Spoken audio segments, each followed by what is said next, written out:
suffer no be small. But say I get sense.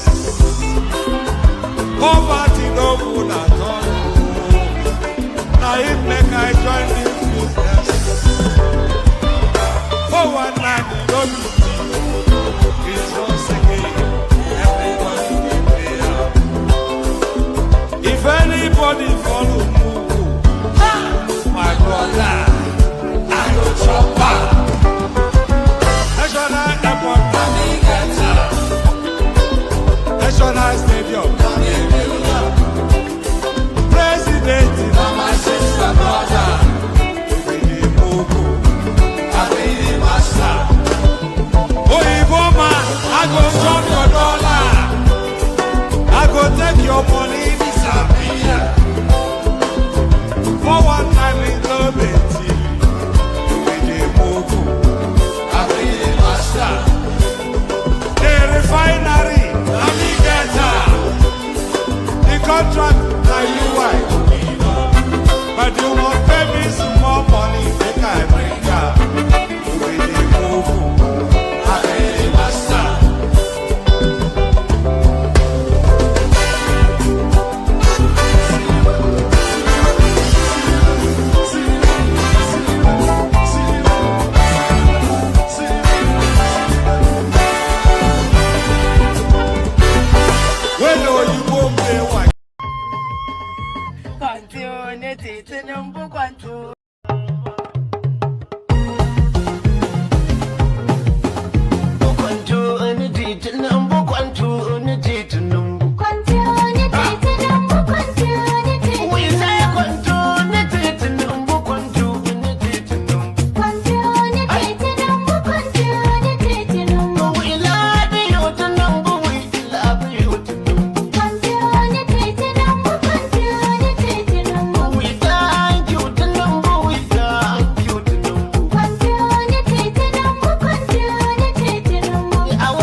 Have you noticed that thinking for yourself is now considered elitist? That being educated is suspicious? That checking facts is somehow censorship?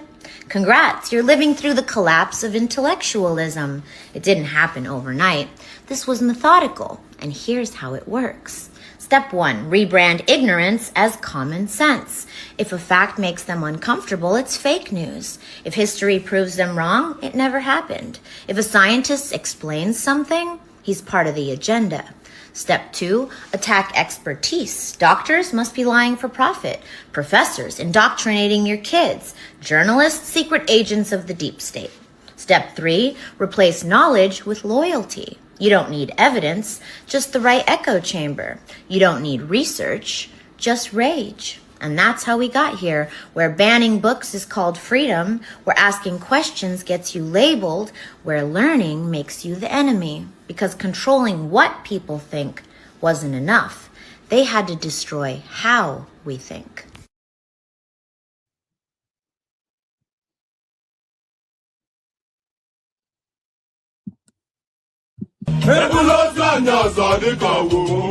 Okay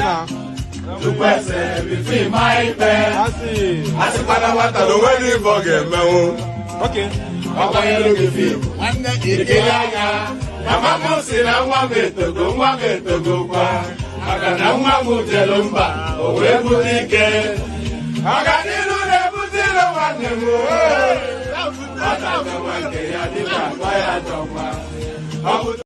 Do you come with two teachers?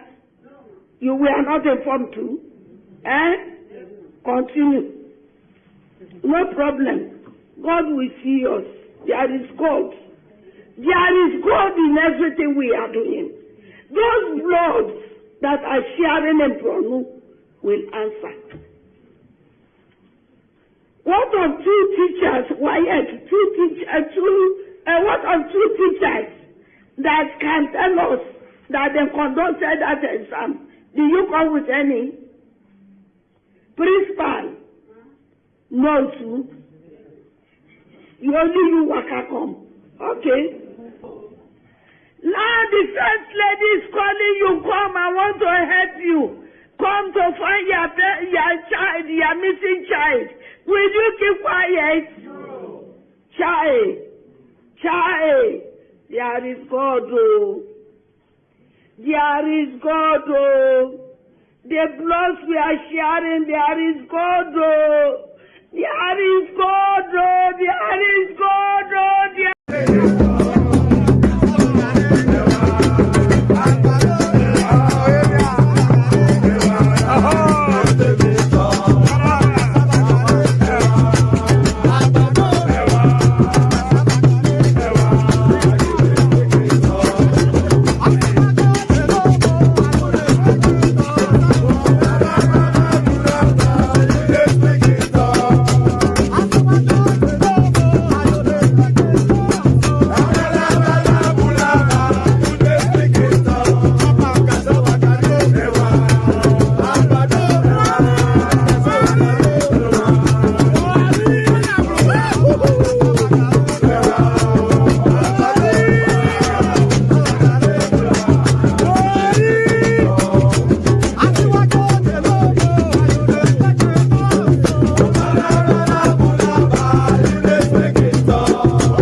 Into the aqua of what Papa Jeremiah, chief of Baphomet Awolowo, the Kenyan philosopher, said when he described Nigeria as a mere geographical expression.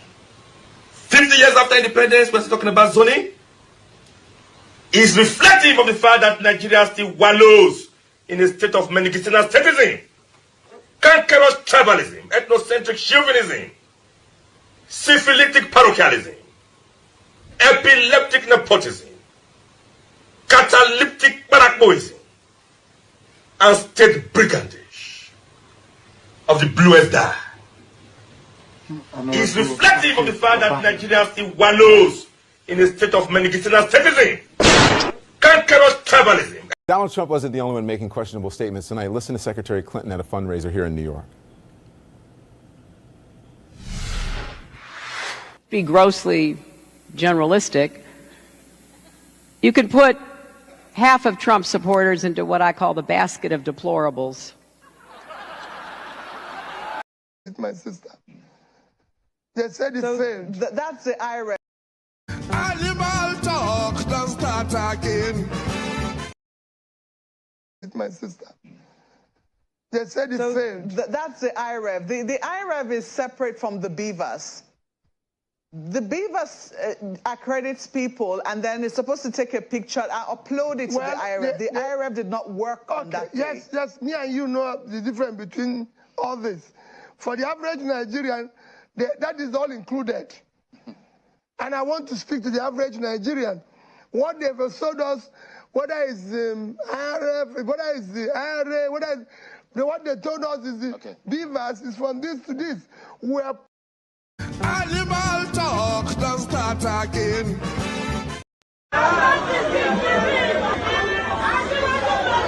Oh yeah, arrangement for orin àyájọ́ ni, orin àyájọ́ ni. Wọ́n dìde, wọ́n pínlẹ̀ ogun.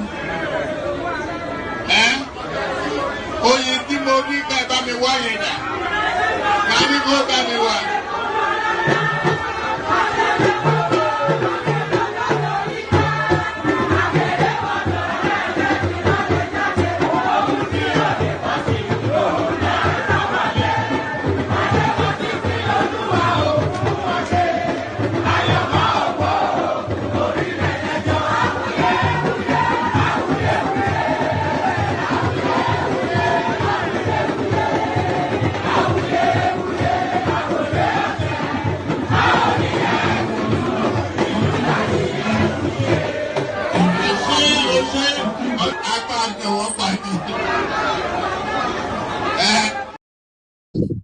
And it is right there. Aman Nwokpani. So Aman Nwokpani and all that. Good day to you. Good to be in your company. And how are you? So good day to you. Good to be in your company. And how are you? Hope you are having a glorious day presently and all that. Click on the like button if you would. Subscribe if you haven't already. There's a hyperlink that says StreamYard in the comment section. If you want to come and join me on the screen, click on that. Super chats towards the stream. Share the streams just as right there as you can. So those are the go-tos that we go to. So those are the calls to action. So we're calling those actions right now. If you want to adhere to them, then please do. You are under no obligation, of course, to do anything, but you're invited strongly to do those things. So click on like, click on subscribe, click on the hyperlink that says StreamYard. Share the links just as you can, and super chat towards the stream. So all those things. So all those things. So now let's just get started. So it's been long in the waiting, this particular stream that we're about to have now. So this stream is going to be one in a series that we're going to be putting out all the way up to 2027 when the election takes place. So a lot of there's been a lot of efforts trying to sanitize and sanctify the Peter Obi name. But of course, they say the internet never forgets. Even though they've tried to bury, you'll be surprised just how long how hard it took me to dig out some of this evidence. But they say the internet never forgets. So they've tried very hard to sanitize and to whitewash the Peter Obi image. But the history of the guy in governance and his business practices, they belie the lies that these people try to tell you.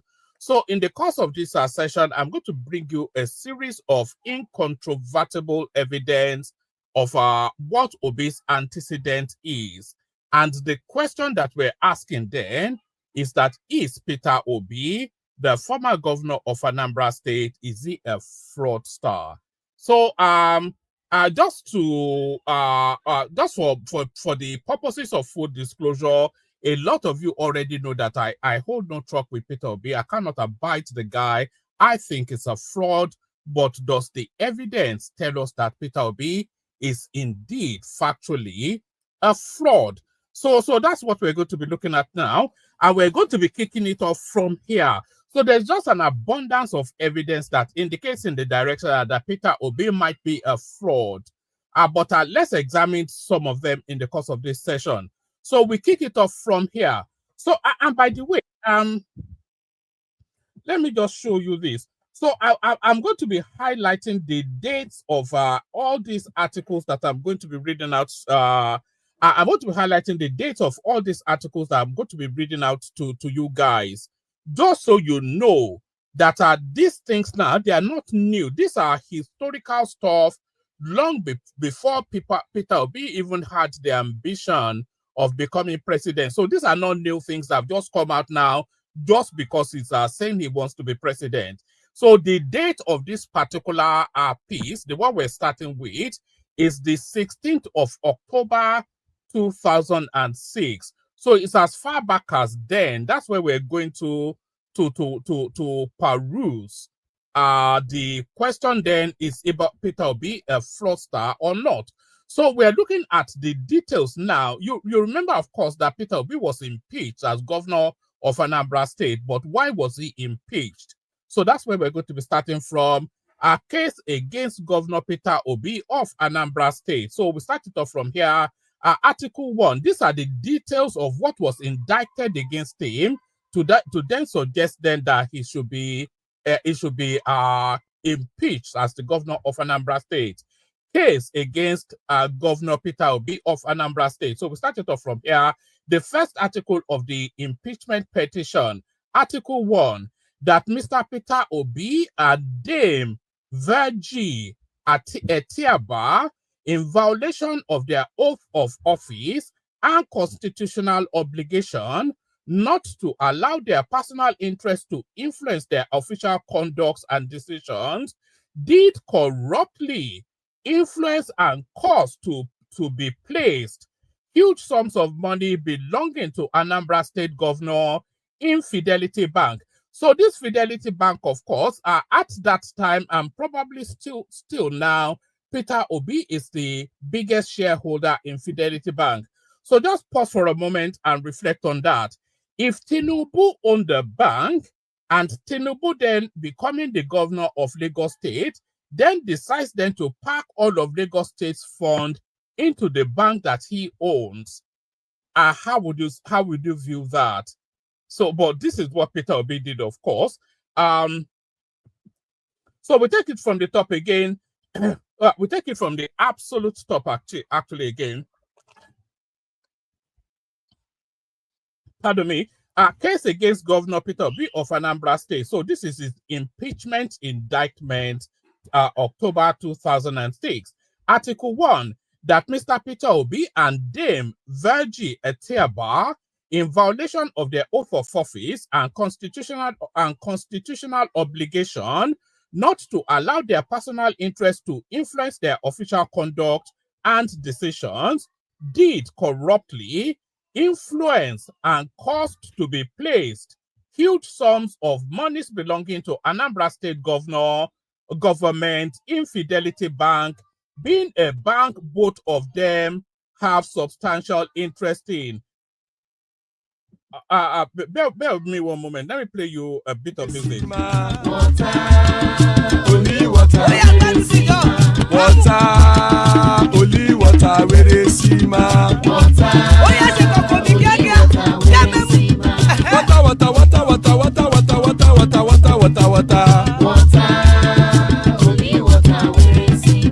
Hapa o naido.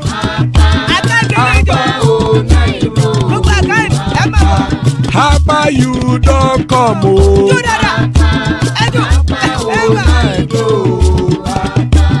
Hapa o naido.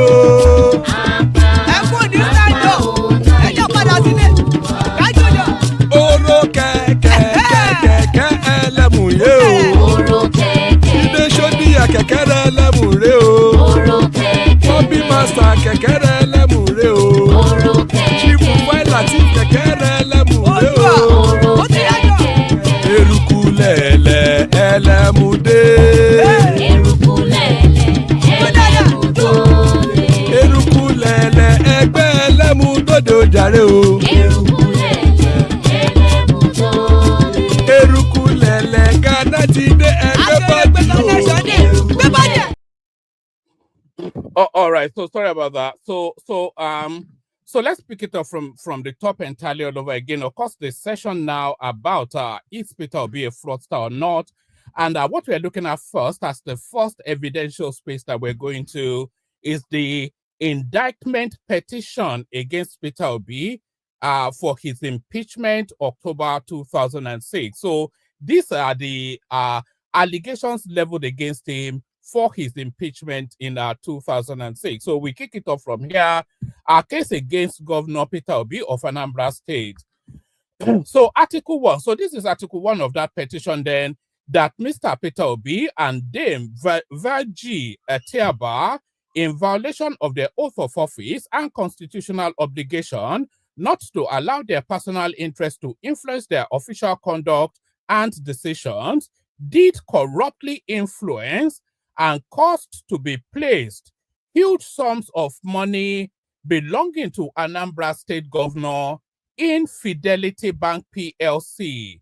Being a bank, both of them have substantial interest in, and of which the governor was the immediate past chairman, thereby putting themselves in a position where their personal interest conflicts with their duties and responsibilities, contrary to Code of Conduct for Public Officers, 5th Schedule, Section 1, 1999 Constitution. So that's the first allegation then leveled against Peter Obi for his impeachment. So imagine then that Peter Obi, then the president of Nigeria, he then parks a huge chunk of the Nigerian sovereign wealth in Fidelity Bank, a bank that is a major stakeholder, shareholder in. So that is the conflation that is going on right there. So imagine if that was Tinubu, imagine if that was that's a fraudulent act, by the way. It's not even sharp practice, that's entirely fraud. That you as a state governor, you use the influence of your office to move the funds of that state into your own personal bank. How can that be right? So that's one. That's the first article for his impeachment, 2006. Article 2, that Mr. Peter Obi, in violation of his oath of office and constitutional obligation not to allow his personal interest to influence his official conduct and decision, did corruptly influenced and caused to be awarded, and without due process, the contract for the construction of the governor's office complex, Oka, in the sum exceeding 100 million naira. So 100 million naira back in 2006 will be round about 40 to 100 billion naira now. So that's the size equivocation now. So it's essentially awarding 100 to 150 billion naira in new money. So we take it from the top of the article again. Article 2, that Mr. Peter Obi, in violation of his oath of office and constitutional obligation not to allow his personal interest to influence his official conduct and decision, did corruptly influenced and caused to be awarded. So that's one, without due process. So he's acting in singularity, is acting alone. So he's awarding contract without due process. This is what's been alleged, and this has been alleged by the State Assembly, by the way, that Mr. Peter Obi, in violation of his oath of office and constitutional obligation not to allow his personal interest to influence his official conduct and decision, did corruptly influence and caused to be awarded, and without due process, so without recourse to the parliament of that state, the contract for the reconstruction of the governor's office complex, Oka, in the sum exceeding 100 million naira, to one of his campaign managers and associates, Mr. I.K. Nwadu, using his company as a mere stratagem and instrumentality, thereby putting himself in a position where his personal interest conflicts with his duties and responsibilities, contrary to the Code of Conduct for Public Officers, 5th Schedule, Part 1, Section 1, 1999 Constitution. So that's the second article of impeachment. So we're seeing the patterns starting to emerge. So this guy now, he becomes governor, And one of his party men on his campaign is essentially Peter Obi becoming president of Nigeria and making a unilateral decision to change the Naira note, and then without recourse to the Nigerian Senate, just award the contract to Aisha Yesufu. That is essentially what is going on there. So this is a man of integrity and probity, by the way. So that is Article 2. Article 3, that Mr. Peter Obi, in violation of his oath of office and constitutional obligation not to allow his personal interest to influence his official conduct and decisions, did corruptly influence and caused to be awarded to his kinsman, Mr. Anthony Akulu, using Akulu's company, the contract for the construction of buildings in the so-called business village worth over 100 million naira without due process and appropriation of the State House of Assembly, thereby putting himself in a position where his personal interest conflicts with his duties and responsibilities, contrary to the Code of Conduct for Public Officers, 5th Schedule, Part 1, 1999 Constitution. Article 4, that Mr. Peter Obi, in violation of his oath of office and constitutional obligation not to allow his personal interest to influence his official conduct and decision, did corruptly influence and cause to be awarded without due process and competitive bidding the contract for the construction of State Secretariat Complex at the cost of over 500 million naira. So this is the one I wanted to land on. So the name that I'm going to mention now, I want you to hold on to that name because that name is quite important. So this is now, this contract now, this is 2006, is for 500 million naira.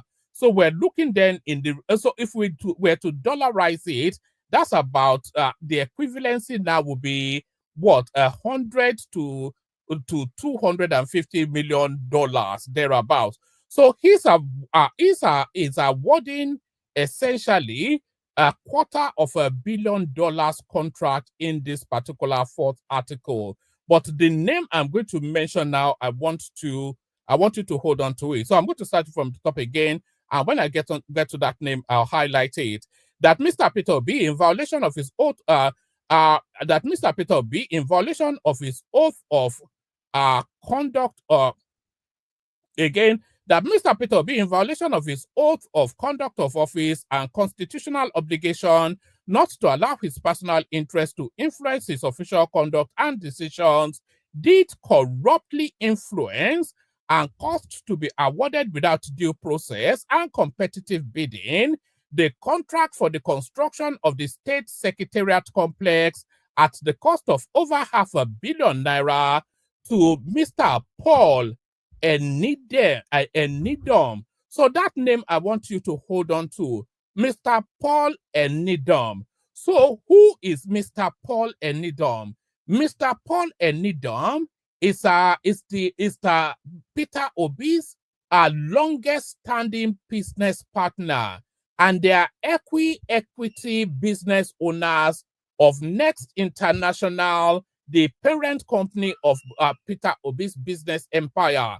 So this is his long-standing business partner, is a major partner in Next International, his private enterprise. This is the guy now that this guy unilaterally awarded $250 million contract to without recourse to parliament. But this, of course, is not fraud. That Mr. Peter Obi, in violation of his oath of office and constitutional obligations not to allow his personal interest to influence his official conduct and decision, did corruptly award and caused to be corruptly influence and caused to be awarded without due process and competitive bidding the contract for the construction of the State Secretariat Complex at the cost of 500 million naira to Mr. Paul Enidom, Paul B. Nigeria Limited, his partner and business associates, with whom he is jointly with whom he is jointly enterprise in the development of a shopping complex situated in the Central Business District, Abuja, opposite Depi Harima House, Federal Ministry of Transport, adjacent to the Central Mosque. So the shopping complex, of course, is that next international shopping complex that Peter Obi builds all over the place. So this is his major business partner in that enterprise, his private enterprise of building shopping complexes all over the place. And this is the guy then that this guy awards $250 million, $250 million contract to, without recourse to the State Assembly, unilaterally awarding that contract. So essentially, he has awarded $250 million contract to himself. That is how that reads. Article 5, that Mr. Peter Obi and Dame Virgie Etiaba, in violation of their oath of office and constitutional obligations not to allow their personal interest to influence their official conduct and decisions, did corruptly and without due process, competitive bidding and appropriation by the House of Assembly, did award contracts for the following: several township roads, construction of IGR building, purchase of 20 refuse disposal vehicles, and 4 payloaders, construction of new office building for Ministry of Lands, purchase of 40 buses, construction of new stock exchange building at GRA Onitsha. So what we're seeing now is that Peter Obi is essentially he essentially ruled Anambra State like a czar. You know, he just woke up, make whatever decisions he wanted to make, and actioned it. So he had no truck with all of the checks and balances that we put in place to try and make sure that transparency and equity and due process are observed within the Nigerian governance space. So he had no truck with that. So he just abandoned the assembly. He, of course, he controlled the accountant general of the state. So he would just wake up, award a contract to one of his party men, and invoice it to the accountant general to pay it out. And that was essentially without any recourse at all to due process. Article 6, that Mr. Peter Obi and Dame Virgie Etiaba, in breach of their constitutional duty as governor and deputy governor respectively, to execute the laws made by the State House of Assembly, have refused to continue the execution of various road projects awarded by the past administration pursuant to the Anambra State appropriation laws, occasioning huge losses to the state of heavy deposit of money already paid on the road by the state government to wait. And then it goes on to list all the projects that had been abandoned because, of course, it was Ngige that initiated it, so he abandoned them. Not minded if they were fit and proper and important to the Anambra or not. Article 7, that Mr. Peter Obi and Virgie Etiaba, in breach of Section 7 of the 1999 Constitution and Anambra State Local Government Law 2002, constituted themselves into sole administrators of the 21 local government councils of Anambra State. So of all of the monumental frauds, that might well be the epicenter of it all.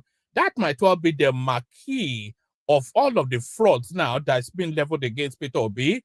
So he took charge of all of the 21 local government areas, and of course the allocation from the federal space coming to those local government areas. He took charge of all of those monies as well, and he refused to conduct local government elections for the 7 of the 8 years that he administers that state.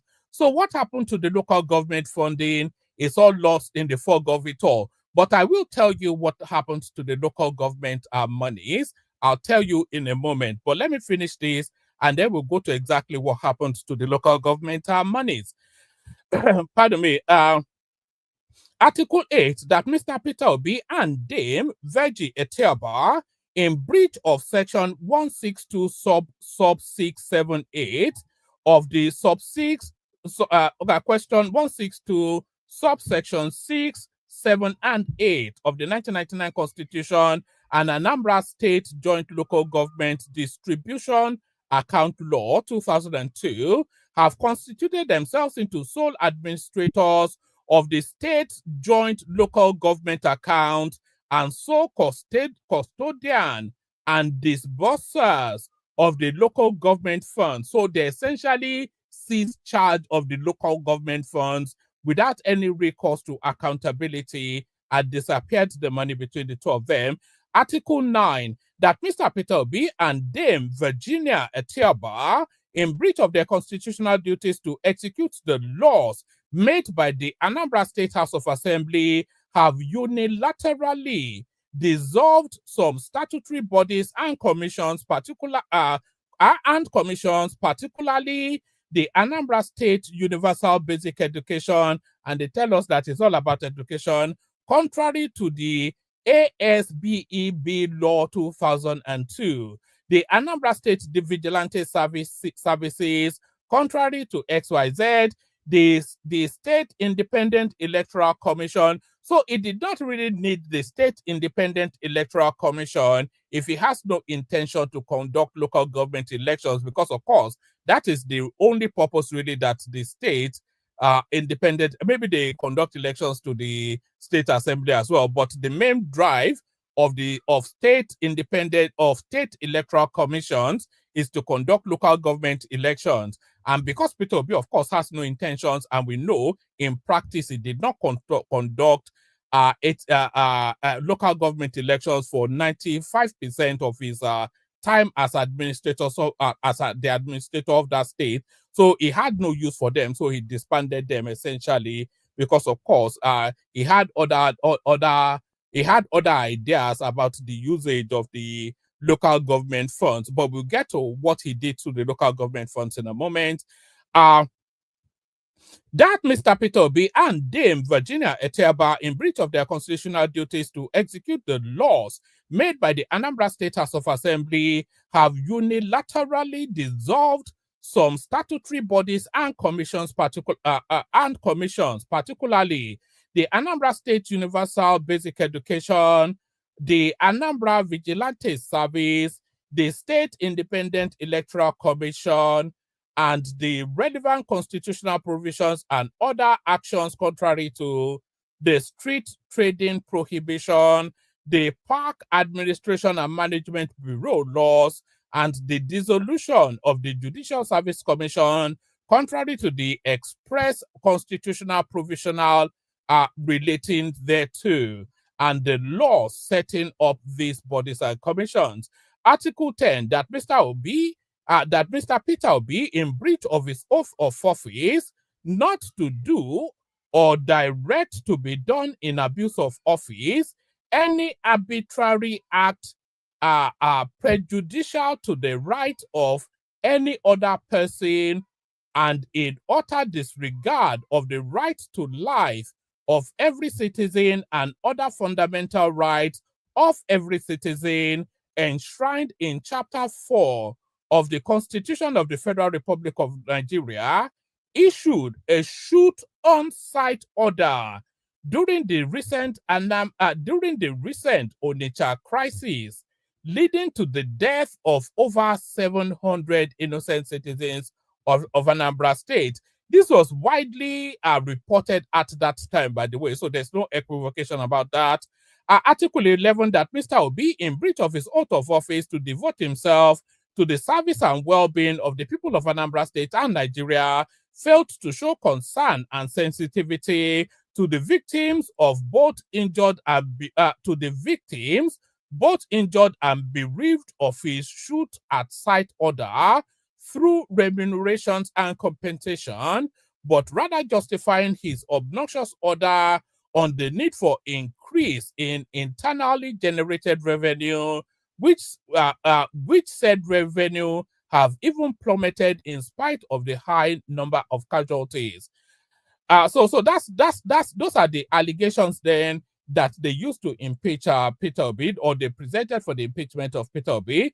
Therefore, we, the undersigned member of the Anambra State House of Assembly, in accordance with Section 188, Sub 2 of the Constitution and pursuant of the foregoing, do hereby present to the Honorable Speaker, Anambra State House of Assembly, with this notice of allegations against Mr. Peter Obi and Dame Virginia Etiaba, the governor and deputy governor, respectively, of Anambra State, who by the foregoing are guilty of gross misconduct in the performance of the functions of their offices as governor and deputy governor, respectively, of Anambra State, Nigeria. So there it is right there. So, I mean, it's just unbelievable. This guy he was parking Anambra State funds into his own personal bank, Fidelity Bank. He was awarding Anambra contracts to his own self via his business partner, Next International. Never any recourse to the assembly in anything that requires due process and checks and balances. And he was just killing and shooting people all over the place. But then, of course, is now this new now found saint. So in that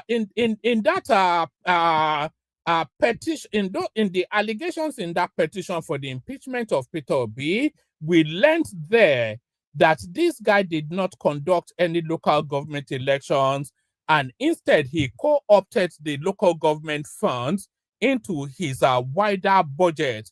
So what did he do with the local government funds? So we come here then to find out, and this also was widely reported.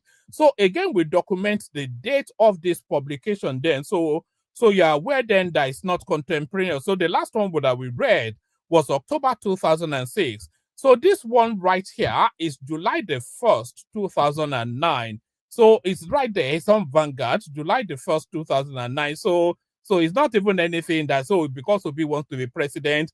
These are the historical journeys. These are the antecedents of this guy now to beg the question if he's probably one of the most fraudulent politicians that Nigeria has ever experienced.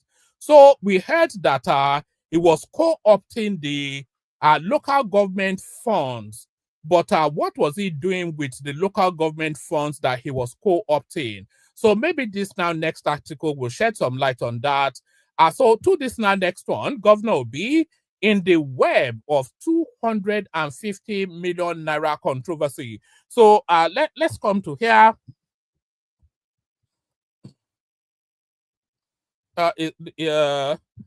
Actually, let's pick it up from here. This one probably picks it up from the start. So let's pick it up from here. So this is Vanguard, July the 4th, 2009. It was widely reported. It's also on Naira. It's all over the place anyway.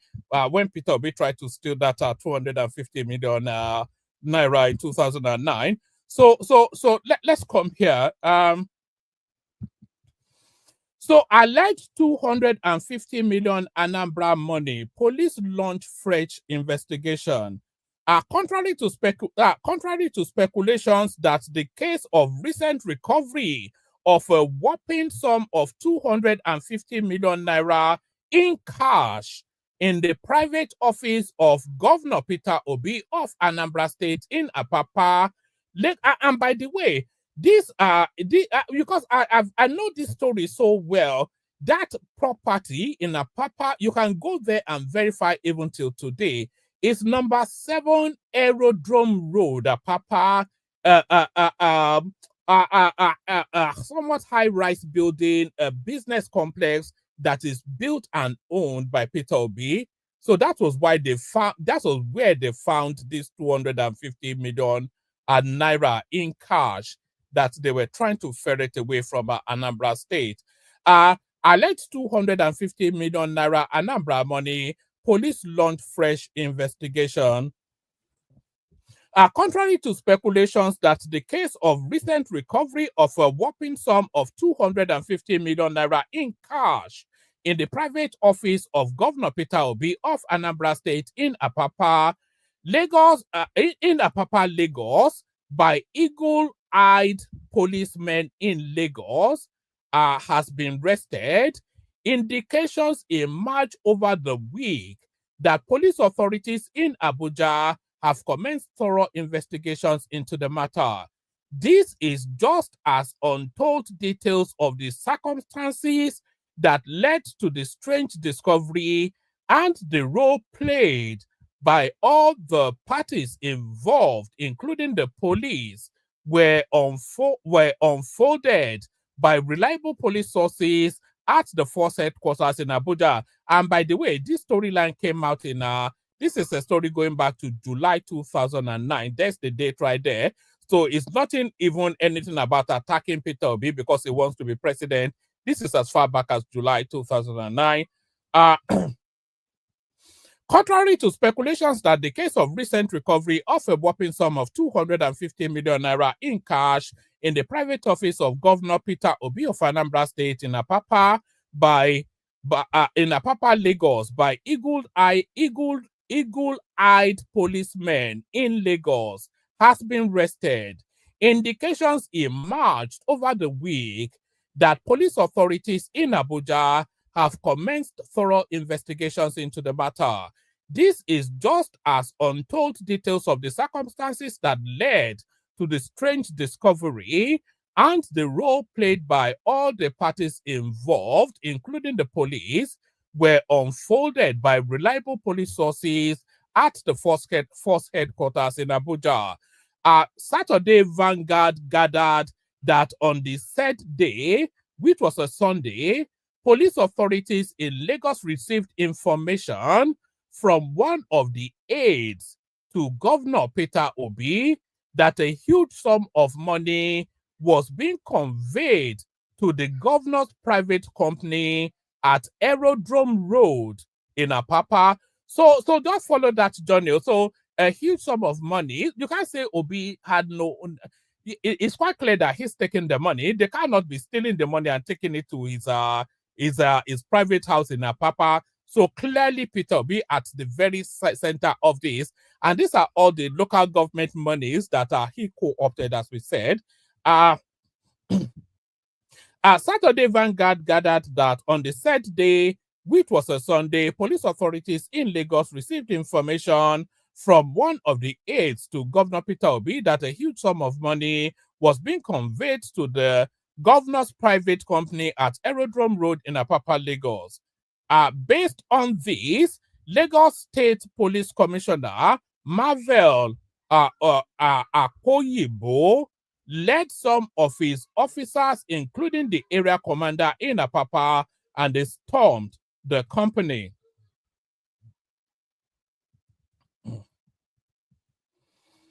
Right.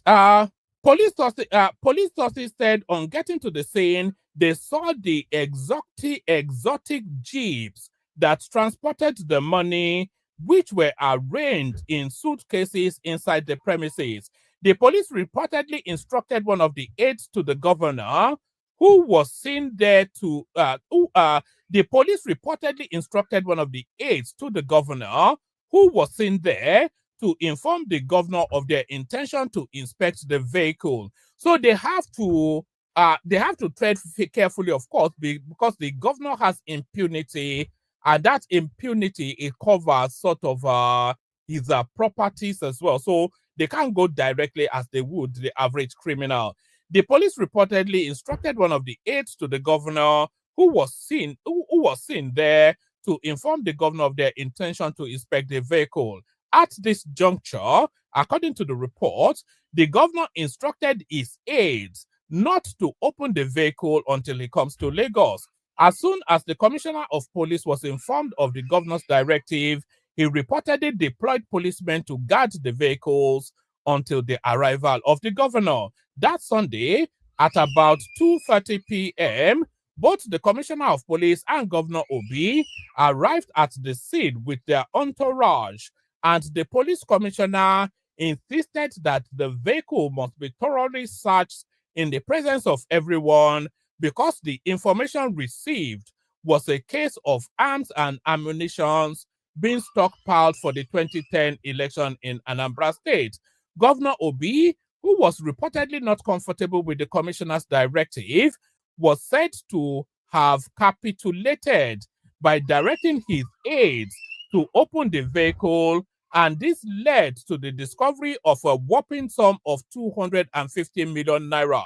Saturday Vanguard learned that at this stage, the Commissioner of Police quickly alerted the Inspector General of Police, Sir Mike Okiro, who instructed that the governor should make a statement about the discovery. Sources said that in a statement, Governor Obi stated that the money found in the vehicles belonged to Anambra State and that it was meant for the payment of one of their contractors who wanted cash. It was gathered also that when the police asked Governor Obi why he should pay such a huge amount of money in cash instead of draft or check, the governor could not give a reasonable answer. It was the Inspector General. It was then that the Inspector General of Police directed that the money should be paid back to the Anambra State government account without delay. On Monday, the following day, both the Commissioner of Police and Governor Obi reportedly moved to Spring Bank, where the money was paid into Anambra State government account, and a photocopy of the deposit slip made and handed over to the Commissioner of Police. Saturday Vanguard also learned that what fueled police suspicion over the money was that they also got information that the governor was billed to travel out of the country a week after the money was intercepted. To worsen the speculation, Governor Obi reportedly traveled overseas after the incident. It was at this stage that the Inspector General of Police, who was properly briefed on the incident, directed the Force Criminal Investigation Department under Deputy Inspector General Israel Ajao to take over the case and unravel the mystery surrounding the movement of the cash from Anambra State to Lagos. The IGP's directive was also said to have been prompted by the fact that the contractor whom Governor Obi claimed owns the money never showed up at all stages of the discovery, and the fact that Lagos State Police Command preliminary investigations revealed a case of money laundering against the governor. So far, sources at the Force headquarters said detectives will soon conclude their investigations into the matter based on the fact that police authorities vowed to get to the root of the case without fear or favor. So this is, as I said, let me highlight this storyline that this is not anything to color Obi's name bad. If you look at what's been highlighted here, this was the story then as of July the 4th, 2009, where Peter Obi was caught red-handed in Lagos, stealing 250 million Anambra money, stealing 250 million Anambra. It's all there. So all this nonsense about I want to the structure of criminality and all this nonsense. I can read out 50 articles, but I'm going to make this the last one. Like I said, this is going to be part of a series in order then to debunk a lot of this falsehood about Peter Obi. The guy is a crook, as far as my understanding. So now let's now go now from his petition for his impeachment to the 250 million naira that is stole from Anambra State, and then we land finally on Pandora Papers. So we made Pandora Papers the last one in this. This is the first installment in what is going to be a series that will build up to the 2027 election in order to put fact to the image burnishing that we're seeing of Peter Obi. So this is the now famous Pandora Papers now. So we make this the last readout, and then So we make this the last readout now in our expose of the fraudster that is the squeaky voiced man from Oka. Pandora Papers, inside Peter Obi's secret businesses and how he broke the law. So here it is, the Pandora Papers. Peter Obi, the ex-governor of Anambra State in southeastern Nigeria, is widely regarded in Nigeria as an advocate of good governance, openness, and transparency. So when did this come out? So this came out, this is October the 4th, 2021. So this is within very much the space of Peter Obi being rebranded as a saint with a halo, is it a halo on his head? A saint with a halo on his head. So this is October the 4th, 2021. So Pandora Papers, inside Peter Obi's secret businesses, how he broke the law. Peter Obi, the ex-governor of Anambra State in southeastern Nigeria, is widely regarded in Nigeria as an advocate of good governance, openness, and transparency. In addition to speeches on his governance records and statistics-laden prescription for Nigeria's development, he likes to talk about how hugely successful he became in business before diving into politics. In speeches and in printed literature, Mr. Obi is never shy, reeling out his numerous business affiliations and accomplishments. On his website, for example, the former governor said, "I was the chairman of Next International Nigeria Limited, then chairman and director of Guardian Express Mortgage Bank Limited, Guardian Express Bank PLC, Future Views Security Limited, Paymaster Nigeria Limited, Charms Nigeria Limited, Data Core Nigeria Limited, and Card Center Limited." On that same platform, the former governor also described himself as the youngest board chairman ever appointed by Fidelity Bank PLC, as a 34-year-old Nigerian lender listed on the Nigerian Stock Exchange. But beyond the facade of priggish speeches and appearances, an investigation by Premium Times has now shown that Mr. Obi is not entirely transparent in his affairs, like he likes Nigerians to believe.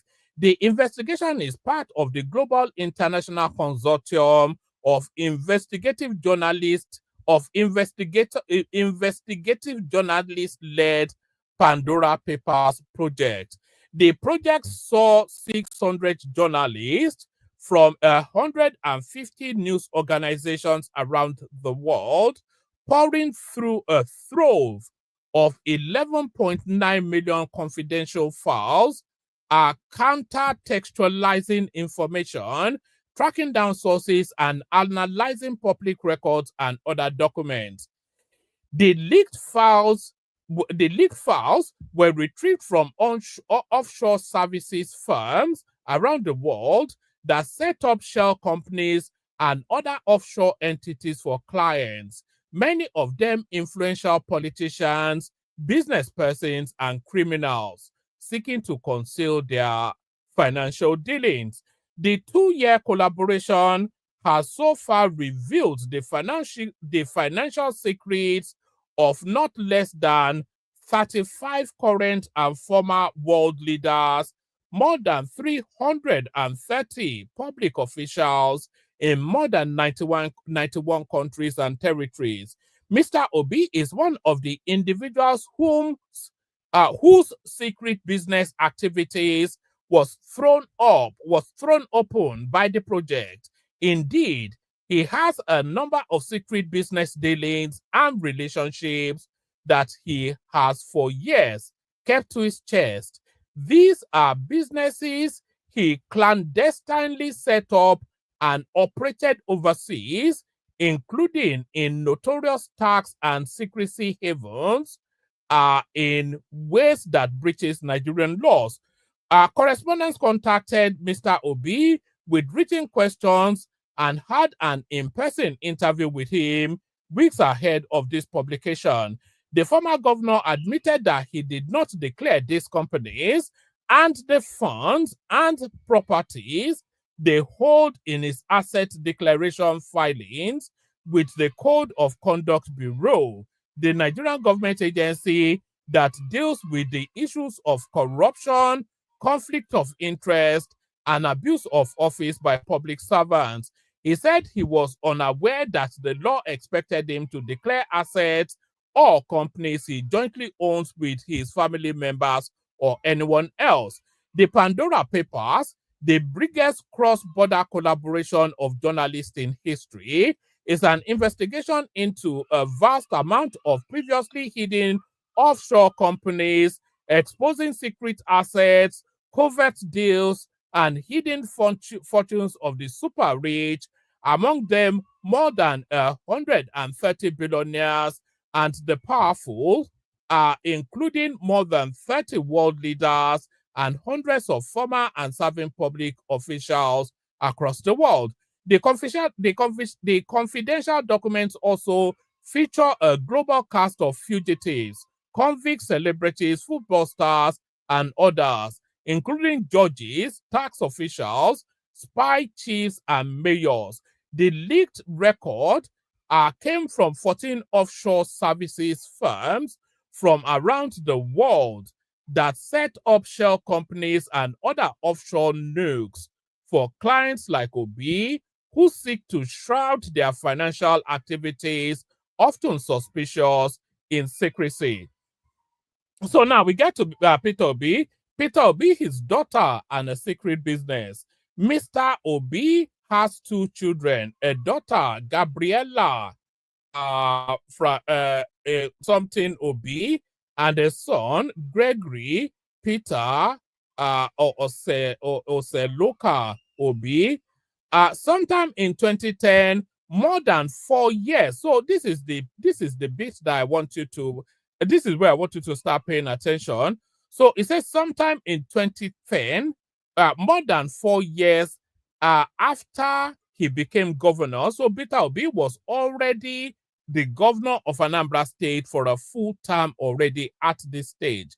Sometime in 2010, more than 4 years after he became governor, the politician developed an appetite to set up his first discrete company in the British Virgin Islands. He named the company Gabriella Investment Limited after his daughter to set up what has now become a convoluted business structure. Mr. Obi first approached Access International, a secrecy enabler in Monaco, France, to help him incorporate an offshore entity in one of the world's most notorious tax havens, noted for providing conduit for wealthy and privileged corrupt political elites to hide stolen money to avoid the attention of tax authorities. Tax havens are politically and economically stable offshore jurisdictions or companies with extensive laws and systems that provide little or no tax obligations, but enable high secrecy and privacy protection for foreign individuals and businesses. Mr. Obi also paid Access International to provide nominee directors for the company.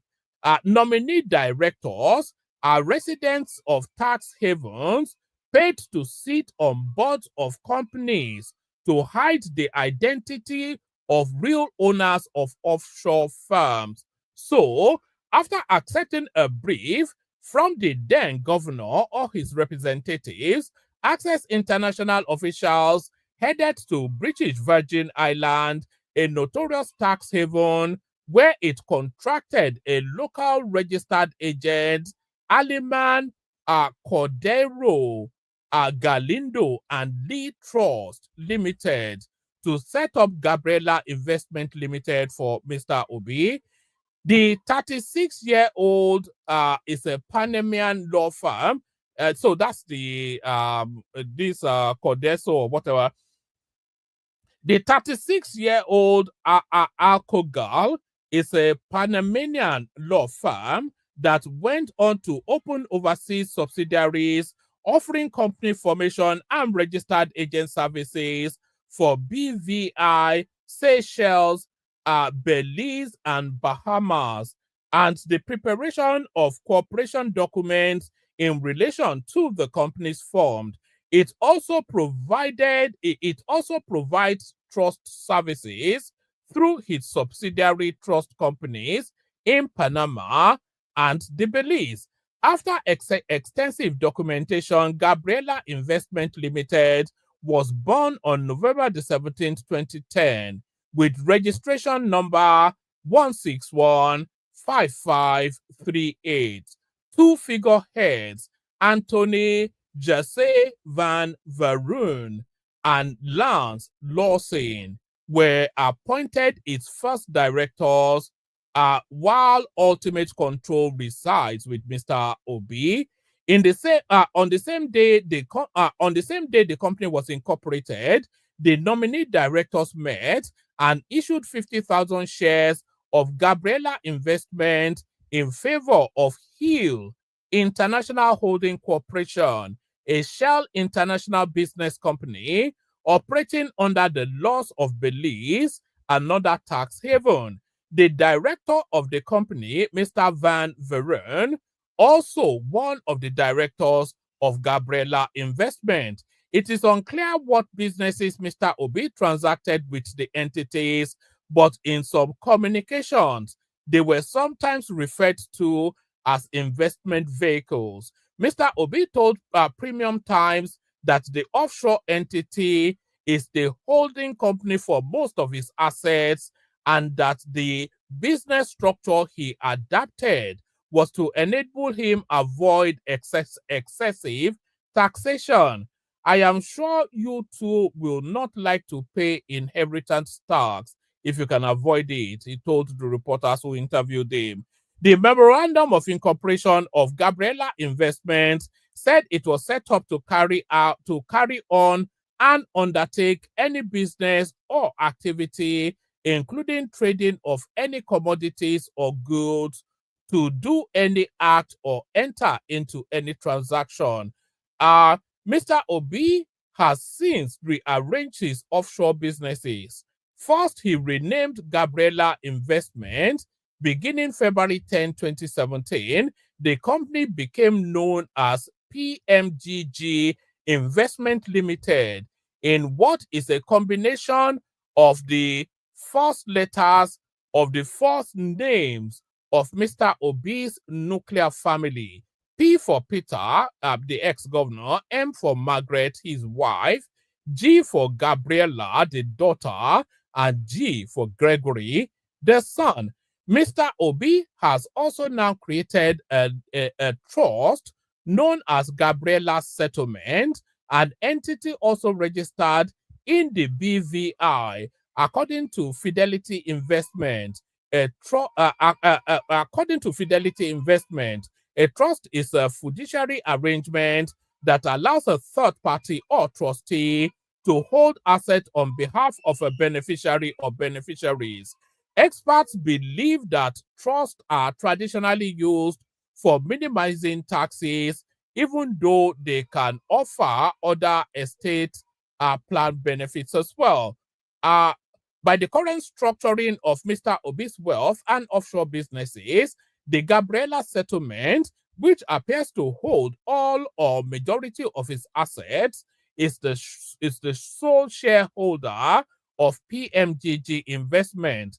In turn, a New Zealander entity, Granite Trust Company Limited, is the sole trustee of Gabriela. So you can see the convoluted web of trying to hide away stolen money that this guy is embarked upon. In turn, a New Zealander entity, Granite Trust Company Limited, is the sole trustee of Gabriela Settlement. Sam Access International, the Monaco-based secrecy enabler Mr. Obi hired in 2010 to set up his offshore structure, was until August the 23rd, 2019, the sole shareholder of Granite Trust. So that fleshes out that. Let's just carry on.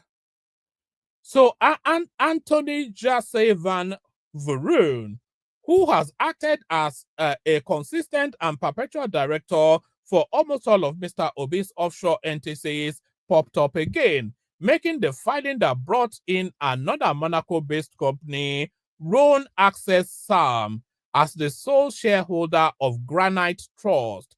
However, Rhone Trust and Fiduciary SA, a Swiss entity, is the ultimate holding company for Granite Trust. So you see how convoluted the web that Peter Obi is moving to try and hide the stolen money.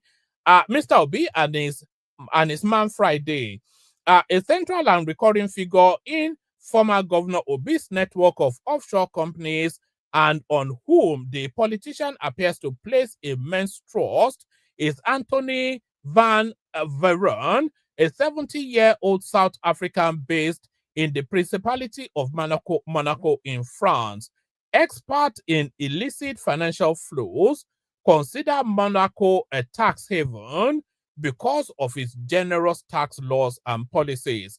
According to KPMG Multifamily Office, the Principality of roughly 30,000 inhabitants does not charge wealth tax, property tax, investment income, and capital gains tax. It also does not tax dividends and director fees, and unless they are French nationals, the resident individuals are not subjected to personal income tax, etc., etc. All right, so let's get to where Peter Obi starts to move money around. Right, a 1991 leaked incorporation document reveals a certain Peter Obi and two individuals, Donatus Ogbagu and Uche Okagwa, to have incorporated Bisham's Investment Limited in Barbados.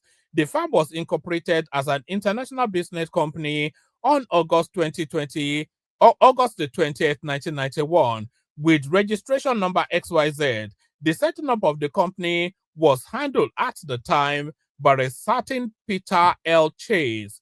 What businesses the company does and what asset it holds remains unclear. Mr. Obi denies knowledge of the firm as well as of Messrs. Ogugu and Akogwa. He said the individual who incorporated Bisham was possibly another businessman who happened to bear a similar name as him. However, Next International UK Limited, another of the former governor's overseas companies, was incorporated on May the 16th, 1996 in London. Mr. Obi and his wife Margaret were listed as directors, whilst Next International Nigeria Limited with 999 ordinary shares and Mr. Obi with 1 ordinary share were listed as shareholders. The exact businesses the company undertook in its 25 years history remains unclear. Although on March the 8th, 2001, the firm reported taking a mortgage from Lloyds Bank for a property at 53 Clyde Road, Croydon. So I didn't know it was quite this long. Actually, I wouldn't have embarked upon it. So that's Pandora Papers actually. So that's Peter Obi, yes, stealing more money from Anambrarians via the conduit of Pandora. But Peter Obi is an honest man, no. So forget all that. So Peter, there's nobody more honest than Peter Obi. Only that it happens to be. Only that it happens to be is a documented con man. But apart from that, there's nobody more honest than Peter Obi. So that's Peter Obi right there. Let me send the link into the comment section. I'll play just a snapshot little song. If anybody wants to come and agree or refute, you can do that. So I'll play you just a micro little track, and then we'll see what happens after that. Water, only water. Water, only water. Where they see ma. Water, water, water, water, water, water, water, water, water, water, water. Only water. Where they see ma. Hapa o naido.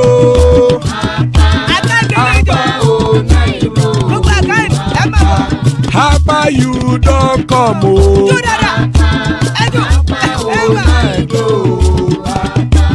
Hapa o naido.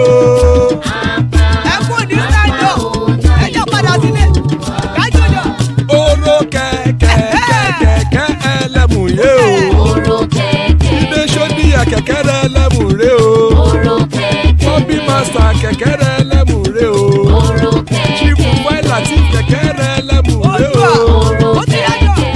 Eruku lẹ̀lẹ̀ ẹlẹ́mù dé.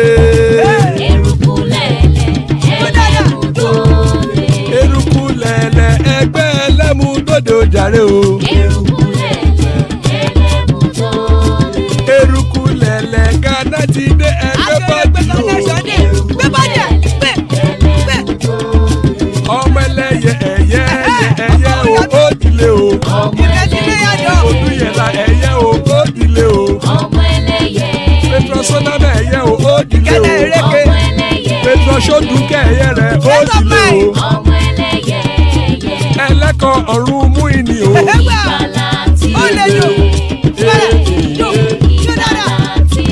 Àkùkọ ọ̀run mẹ́kọ̀.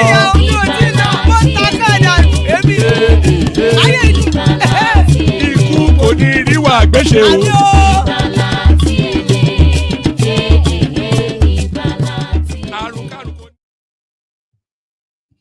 And it is right there. Kukoneru Agbeseme, this have nothing to do with us. So joining us are Patrick Uche and the elegant man of prestige. So good to have you, gentlemen. You've been here all the way through, Patrick. So how would you want to respond then to this abundance of evidence of Peter Obi's criminality?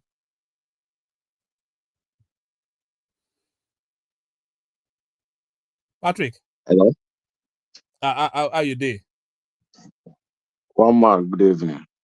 The question is, why is Peter Obi not in jail for all of these stealings that he has been doing? One man, good evening. Good evening. Good afternoon to you. Good evening. Okay. Number one, I want to debunk all those papers you read because by now Peter Obi have debunked all those papers. The man is genuine. The man did not steal our money. I'm from Anambra State. I from Anambra State. The man didn't steal our money. But I have a question I want to ask you. Say Peter Obi stole 250 million, put inside the boots. And the same reading, you say Peter Obi have Fidelity Bank, the own bank. Where somebody own bank, what are you taking money inside the car from East to Lagos? Why Peter Obi not put that money inside the bank? If you want to store the money, you're supposed to put that money inside the bank.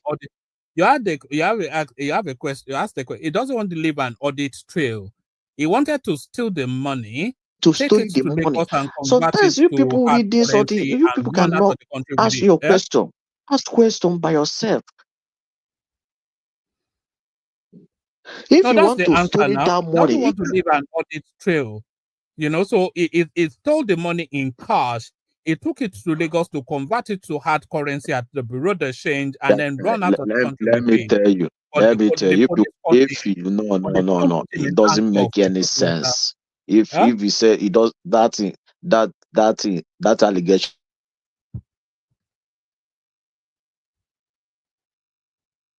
Were you not aware at the time when Peter Obi stole this money?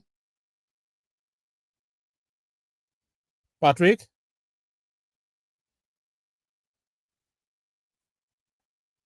Can anyone hear me? Prestige, are you there? Yeah, I can hear you. All right. I'm not quite sure this guy has any grasp of it. If he's stealing the money in cash, then he clearly doesn't want to leave an audit trail. The police established that he was due to travel a couple of days after that and they concluded then that money was to be converted into hard currency, and he would just run out of the country with it. So that was even red-handed anyway. So I'm not quite sure. He gave excuses, but he didn't deny it. So I'm not sure why anybody should deny it on his behalf. If Tinubu was caught, by the way, with 250 million in cash in Bodilion, how would that spin? Do you want me to start? I don't know where Patrick is. I don't know where Patrick is. I think it's a connection problem. It's in Nigeria.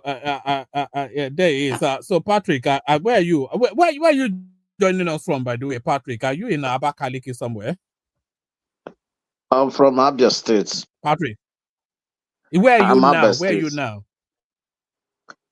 Huh? Okay, all right. I said I'm Abia State. I said okay, all right. We were wondering why your system. No, I'm we heard from you. We Anambra wondered why your State. system was dropping. Yeah, I'm from Anambra State. But you live in Abia. So I will tell you the reality. P2B, yes, no. The question I was putting to P2B no Stony any money from Anambra State because the time P2B entered as a governor of Anambra State. He was caught by the police now. Huh? What are you saying? He was caught by the police. He was caught by the police now. Yeah, it was with the money, red-handed. Not him. Port of correction. He didn't caught for not the driver. You know, sometimes the driver steal 250 million. No, Anambra House of Assembly, not P2B. Anambra House of Assembly want to use that money buy equipment for insecurity in Anambra State, not P2B. P2B may appear because of his governor. He want P2B appear there. He want to clear the air. You know about the money. Let me ask you. Let me ask you this question. Why was that money intercepted in his property in Apapa Aerodrome, number 7 Aerodrome Road? Why was that money intercepted in Peter? Because Anambra House of Assembly want to use the money buy some equipment in Lagos. So why was the money? Do they not have a state house in Lagos? Anambra has a state house in Lagos. Why was the money intercepted in his personal property? Yes, Anambra State House of Assembly want to use the money, not P2B, Port of Correction. You people is making mistake because he is governor. No, he is governor. Okay. He don't want to study the money. When the police, hold on. When the police intercepted that money, the contractor then never came forward to say, yes, I am the person that this money was intended for. Yeah, and the police then contractor cannot make appear because governor was already appear. Contract because all those equipment now. Some people cannot receive. No, some people cannot. I cannot send money with. I cannot do transfer for them. They would like to pay.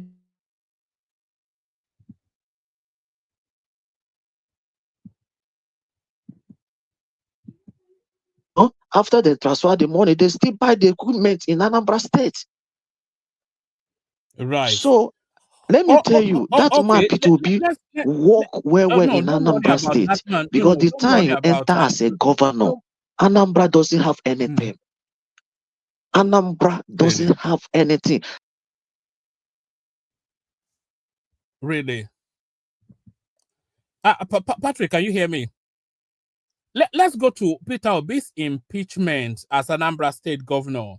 And just a slew of allegations. Of course, we already know how he put all of the state's money in his own account, in his own bank, Fidelity Bank. But one of the allegations then was that he was awarding contracts without recourse to the state assembly and essentially awarding the contract to himself.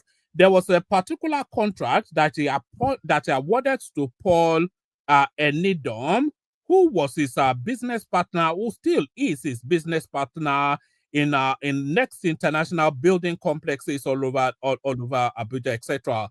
So essentially, he awarded a $500 million naira contract, that is in 2006, to his own personal friend and business partner without recourse to the state assembly. Is that corrupt?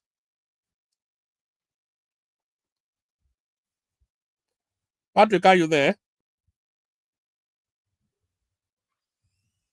All right, Prestige, I think you have to come in. Patrick's connection is not exactly. Oh, okay. Yeah. Good morning from here. Good evening. Good afternoon. One man. Is anybody else in the studio? It's just the three of us for the moment. Okay. So let me go ahead and start. But before I start, let me come in on a more let me come on a more civil note because I'm going to debunk some of the things he said. So, one man, the question to you: why you didn't go to the Unity Cup yesterday? It's just about 1.5 mile or less than 1.5 mile from Beacon to Brestford. Why you didn't go? Both of them in London. I wasn't even aware that it was going on. If I was aware, maybe I would have. I'm not fully into football, especially not Nigerian football. Oh, okay. Yeah, I mean, the stadium was packed. I think it was about 45,000 capacity. It was fully packed between the Ghanaians and the Nigerians. Of course, it's just a friendly game. What they call Unity Cup. I think the final is going to be played on It's going to be played on Saturday, but I don't know who made the schedule. The people that made the schedule, that was a shamble because they didn't consider the audience viewing the game, because the game was going on simultaneously the same time. KC game was going on, the final of Europe Cup. I mean, I was kind of divided. I was watching both, but I was more I was watching both of the game at the same time. So I have two TVs set up, Well, I was watching one on YouTube, in a large screen. Then I was watching one on TV. But the point I'm trying to make, I don't know why they scheduled the game. And the final is tomorrow between Nigeria and Jamaica, because Nigeria beat Ghana. But having said that, I don't know why they scheduled the game tomorrow too, because tomorrow is the final of the European Cup between Paris Saint-Germain and Inter. And the schedule, Yeah, the Champions League. Yeah, the Champions League. I don't know why they scheduled the game tomorrow. I don't know what time that dumb, this one is coming out. Is it a private company running it, or who is running it? Yeah, but they should have do their diligence if they want to make money from private viewing. But anyway, having said that, let me pay some congratulations to some people before we proceed. Like I said, I'm gonna start on a more civil note. Congratulations to Olayemi Kadosa for being nominated the Central Bank Governor of the Year. So that was held in Abuja. Yes, was it yesterday or something like that? Yeah. That will upset quite a few obedience, I'm sure. Well, it's just a nomination. I mean, it's not a matter of the guy is not intelligent or whatever. What are they? I mean, it's just a policy maker. So, but anyway, I mean that's their problem. But I just have to say it. Then, secondly, for the retake of the WAEC, and there has been an outstanding, because after the accumulation of the one that they did before and the one they just did last week or whatever, this is the best. The overall result is the best, the best ever since 2013. I think the closest one was the one of last year that the result was high. So a lot of people score high mark. There was about two people that actually scored. That I think they scored initially. The first guy, yeah, I forgot his name or whatever. They initially gave him 168, but right now the guy scored 364. Another lady scored about 360. So even I thought the little time, I thought they should have given them more time, at least a month or 2 months to prepare. But that showed the resilience of Nigerians, young kids, So this is the best result ever, It better the result of last year, even with the whole shenanigans or whatever league that went into it. But congratulations to the young Nigerians. So that's where I come in that result. So let's go to the topic. Let's start with I think you started. I listened to you. I wasn't here in the beginning, but I was able to grasp your main topic. So my main question before I proceed: when are you going to make a case against Tinubu about the so-called money laundering and all his criminal, all his, I mean, where none of them has been indicted. So the case has been when made are you? against Hold Tinubu on. When are you going to make a case about Tinubu? The case has been made against Tinubu and he has been found innocent. You see, this goes your bias, but I'm happy to be here. I mean, that's why I always come here. I don't like to go to Kumbaya. I mean, I go to Kumbaya, but I don't talk that much. But this is the only place, I tend to talk more, because I like a different narrative. But that's your opinion. But that just showed, I mean, if I don't know you, people who really don't know you, they will say you're biased completely, I mean, whatever they may call him, whatever the bias may come, but that's you. So you don't want to talk talk about Attack the topic, not the host. Now, no, don't no, say no, no, no, the no. board I'm number one. not. Say the I'm not. board I'm just number making one. a statement. I don't have any issue with you. I can handle you. I'm just talking about people generally. That's the way they view it. But that's not my point. If I view it that way, I wouldn't be coming here or try to debunk it. So I love it. You see, this is where I find my reading when I have to debunk somebody. So let's start with Hold on 1 minute. Just give me 1 minute before you carry on, because I have to respond to what you just said there. I can't just let that fly. I have to respond. Have you noticed that thinking for yourself is now considered elitist? That being educated is suspicious? That checking facts is somehow censorship? Congrats, you're living through the collapse of intellectualism. It didn't. All right, carry on, Prestige. Yeah, thank you very much. I just want a balance. I mean, ordinary independent somebody we want a balance, because Obi is not the only person Obi is not the only criminal you so called in Nigeria. I mean, there's more people on higher pedigree. Atiku is higher than him. Of course, our number one citizen, is way higher than him. So, if we have to balance things, we have to do something equally. Show balance in other words. But anyway, this is your platform. You choose to do it the way you want, but that won't stop me from pointing out where I think you're biased. So let's go. I'm glad somebody's here. About two more people is here, different point of view. I don't like to just talk to you, or maybe the other party that was there probably share a little bit of my point of view, but I'm glad we have a dissenting opinion here. So that makes it interesting. So let's start with your first narrative. See, you debunk what you're going to say without even saying it. So, just to let you know. Is that who is that? It's one Yoruba guy like that. Oh, I know that's my brother. You can get I know who he is. That's my Democrat brother here. We are good. That's Adewale. Yes. I know it's Adewale. I'm just messing. I know it's Adewale. We good. It's all politics. So let's go on. Adewale, don't make me laugh, okay? So let's go on with your first narrative about Obi impeachment and how he was crooked and everything. So I think there are some points that need to be corrected. But before I proceed, let me put this caveat. I'm not coming here to defend Obi that he probably doesn't have any hidden up a crime in his portfolio. I don't know, but none of them has been indicted. So that's why we say it like that. Let's talk about the governorship of Anambra State. He came into power in 2000. I think in March or whatever 2006. That's when he came into office. So you are talking about he was impeached because of his criminality. That is totally wrong. Go and read it. The fact we check itself. Obi was impeached because he refused to inflate the budget. That is the premise of everything.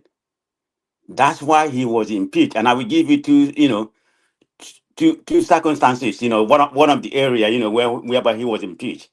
When he first came into office, there was I think there was a budget that was approved for 298 million. Obi said no, he's going to repair. That was the office. Yeah, that was the governor office that was approved for 298 million.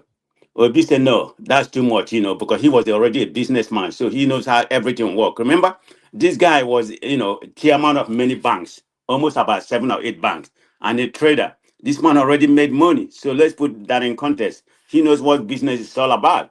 I mean, like Mr. Trump said, I'm a business person, so I know how things work. So Obi said no. So Obi decided to repair that office for, I think, about 43 million. But the original budget was approved for 298 million. That is exactly what goes in Nigerian politics. That's why we have budget padding right now. Everybody know about what just transpired this year. This current budget we have in Nigeria right now, about 12% of that is padded. So we're not talking about, I'm just giving you an example in context. Obi repair his office for merely 43 million naira out of the 298 million. So they say why he has to do that? That he broke the protocol. Why did they say that? because people want all those padded budget to benefit them. I remember the House was already in section, most of the houses, they already elected them. This is the way they have been operating in that state and every other state, investing in our money, padding the budget. And that's exactly what they did. He merely repair his office with 43 million from almost about 300 million. Imagine that. Is that not a criminality in Nigerian place? I think there's another one too. I think it's called headed paper or something like that. They approve about I think about 15 million. I don't have anything in front of me right now. I think that's two of them that was approved. They came out to be about I think about 30. Let me see. I'm trying to get my recollection. But anyway, to make the story short, it was in dollar. I'm sorry. It was about $30,000. That's much to prove it. But Obi was able to do that for $750. But the point I'm trying to make, it was about padding of a budget. What are you talking about, Prestige? There's a series of allegations leveled against him on his impeachment petition, and they allege that he was packing huge sums of Anambra's money into Fidelity Bank, which he owned large shares alongside Madam Etiaba, the deputy. They were saying he was awarding contracts to his cronies and business partners, including this Paul Ododiem or something, Paul Enodom, who was his associate in next something or the other. They even accused him of killing 700 people extrajudicially. So these are the things they are alleging, and so that's where and this was never disproved, by the way. So I'm not sure what you are talking about. I'm telling you what happened. That's part of the corruption. That's why the House of Assembly, but because he was going against their norm, that's exactly why they impeached him. Are you saying that he wasn't awarding contract without recourse to the assembly? That may be just the part of it. Is that not what they do in Nigeria? Awarding contract to his friends. Is that not what they do in Nigeria? Does that warrant impeachment? Is that not even after warrant impeachment? Is that not a common thing? But I'm telling you I'm telling you the main thing that they impeach him. Because they are not benefiting. Are those corrupt practices? Those practices, are they corrupt? Is the thing. Awarding contracts to your business partner, to your own personal company, is that corrupt? Putting state money that's corrupt. But in a Nigerian scene, that's a minor corruption. In a thin country. Wait a minute. Let's have an interaction. In a thin country. That's corruption. So, but that's not a corruption to the high level in a Nigerian space. Awarding contract to your party and some other things. It's not a corruption. If we're gonna go there, let's go with your president. Let's go with your president. The 11 trillion that was awarded to Shangore. Is that not his Is his son not part of the Shangore organization? So let's talk about that. Don't do what about, because I'm just telling you that happened in Nigerian space. Don't turn it into a rowdy session now. Hold on 1 second. The subject matter, the question being asked in this particular stream is Peter Obi a fraudster? And to answer that question, we're examining evidence. And we're going back to his tenure as Anambra State Governor. So we're going from 2006 to 2009 to 2020. So we're going all the way through his history in governance. So we're not saying is Tinubu worse or less. We're not saying is Atiku corrupt. We're saying is Peter Obi a fraudster. And from all that we have read, there is no equivocation that he is. He is a thief. Well, that's why we are here. And people to share their own opinion. This is my own personal opinion. I'm not saying he doesn't have any skeleton in his body, but is he a fraudster? No, he's not a fraudster, in my own opinion. He's not a fraudster. I'm trying to debunk some of your narrative. the ones say what awarding contract to his party and something like that, yeah, that's not in a same country like here, that's illegal. But in the Nigerian space, that's not that's not even come close to the highest corruption. What about And I just awarding gave you. contracts to himself? Huh? What about awarding contracts to himself? How did he award a contract to himself? He awarded the contract awarded to Paul Enodom's company. That company, he is a part owner of that company. So it essentially awarded it to himself. $500 million naira in 2006. Okay, I mean that's what he said. And I don't have any. I've not read that part of it. So Really? I'm just going by what he said. Let's just assume what he said is accurate.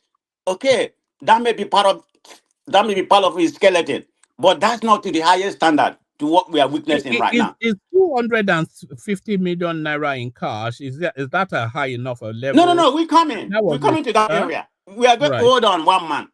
We are going line by line. We are talking about impeachment. Then we're going to talk about. I think he's joining us for the first time, but carry on. Yeah.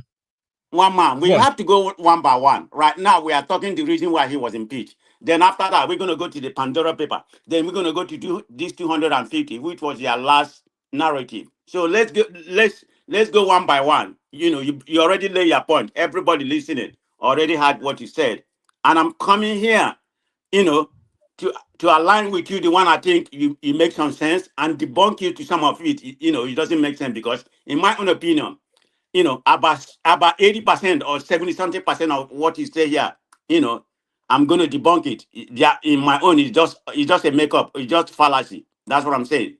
So, and I'm telling you the reason why Obi was impeached, because he's not aligning what the current government is, want him to do. He wants to get away from, the padding of the budget and everything. I just give it to two occasions, where they padded the budget, for his office that he wanted to repair, and how he repaired. He just repaired the office by about one fourth of the budget, and they got mad. Say, why would he do that? That he broke the protocol.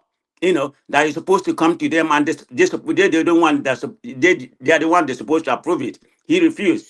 And I give you an example of, again, the headed paper. Sorry, is that documented anywhere, or is that what Obi said? Yeah, it's in premier time. It's documented. Oh, all right. I've never seen that. Yeah, go and look at that one. Is in premier point, and I'm giving you the exact figure. That was approved for that was approved for his office, 298 million. And he said, no, that's not going to happen. And he repaired his office with 43.2 million. That's how much he used to. And this is the reason why they fought him for not following the normal process. So you can't come here and become the Alpha and Omega. You can tell us what to do. We approve the budget, and you have to do what you said. And I give you about the other one called the headed paper. That they approved. He said no. I mean that was part of it.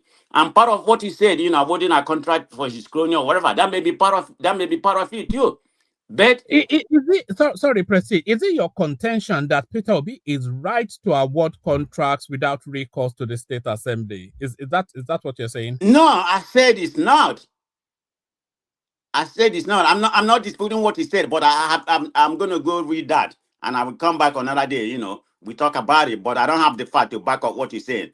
I mean, knowing how you feel already. I'm not saying you're lying, but knowing how I know you are biased against Obi, you can make it up, or you can go and dig up some papers, salacious paper that doesn't back the fact.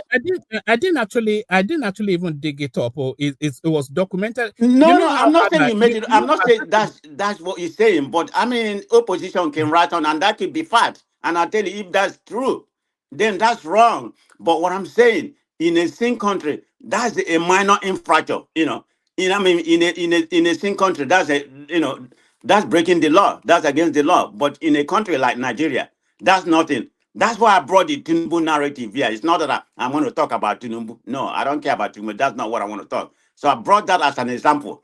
You can't even compare that to what we are talking about right now. So if you're going to impede that man for what I just said, and all that kind of things, then you have to impeach every governor.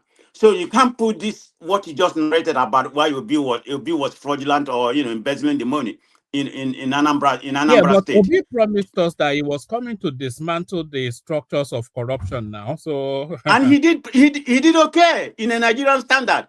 When we're going to talk about here, we have to talk about Nigerian standard. He did pretty good. He was prudent during his office time about budget and everything, and they don't like it. They don't want somebody who wants to come, and start breaking the norm, the protocol they are used to, padding of budget and everything. All right, just to manage the time, take us to the 250 billion naira that is stole. How are you? No. Okay, hold on. That's going to be the last. Oh no, you have to give me my time if you're not interrupting me. So let's go to the Pandora paper.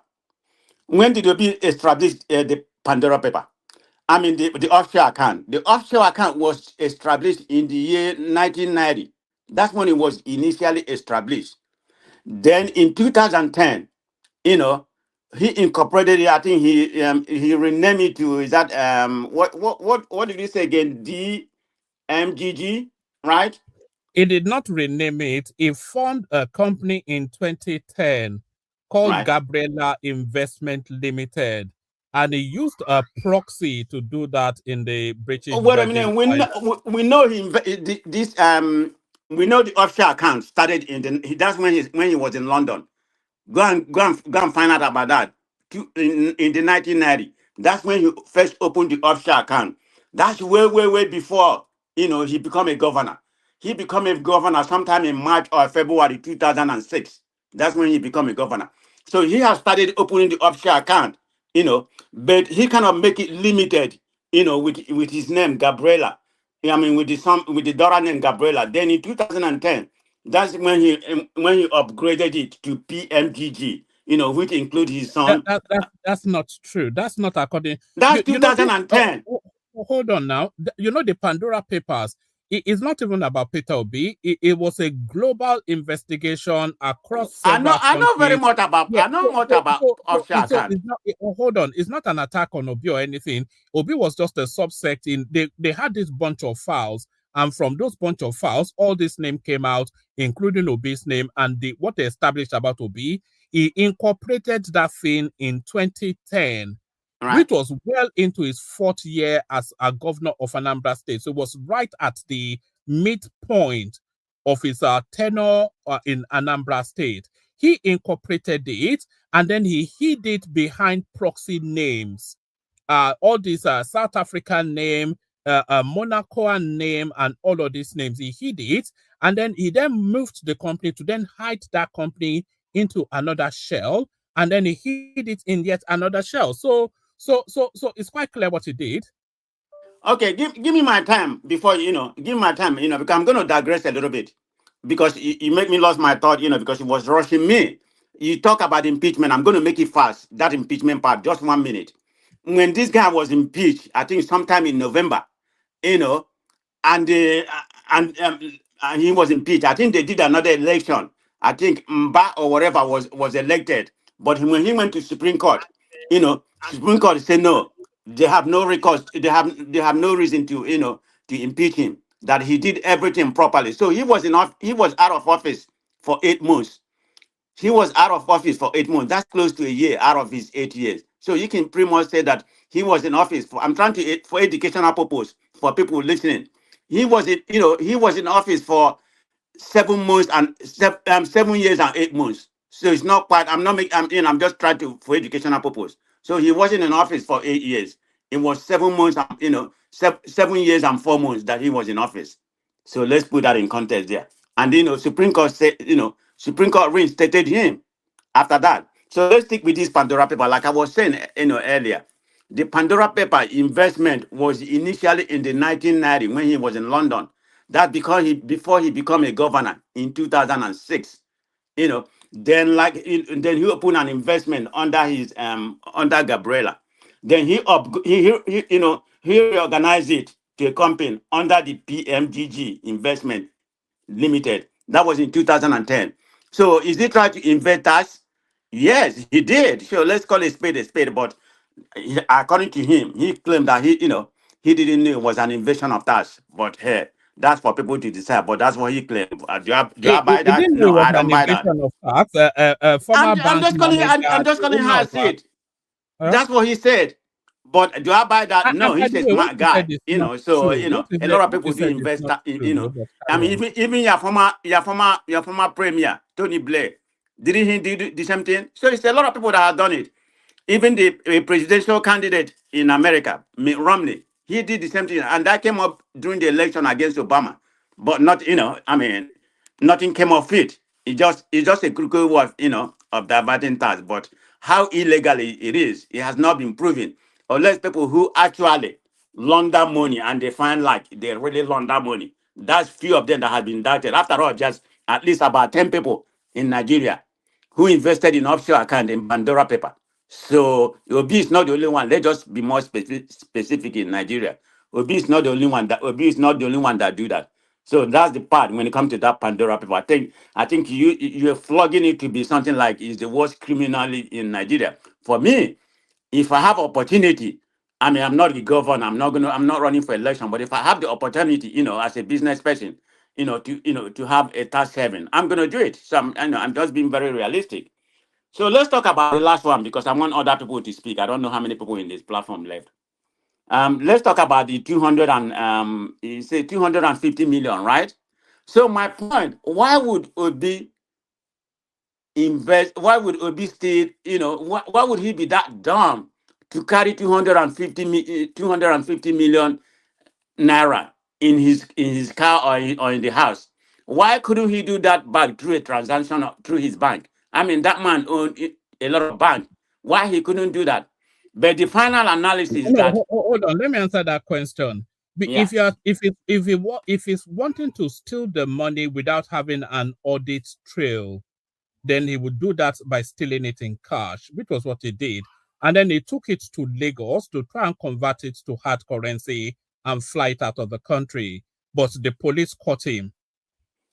I think you've been saying that for about 2 years. So, but okay, what is the final analysis? How did it set up? I believe they set up a three-man panel in the Anambra State House of Assembly, and he was exonerated. You know that. So, if anything actually happened to, if actually was trying to launder that money, like you claim, or like some of the paper, some of the controversy here, why he wasn't found guilty? The three-man panel that was set up, by the Anambra State Let House me of ask you a Assembly. question. If Tinubu took 250 million naira out of Lagos State coffers and he took it to his house in Bodeleon and the police intercepted him and caught him red-handed with the cash, what would your view be on that? How would that spin with you and your space?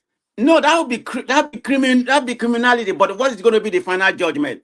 According to what they said it was for contract that he was supposed to be using. I'm not making an excuse for him, but what is the final judgment in Nigeria?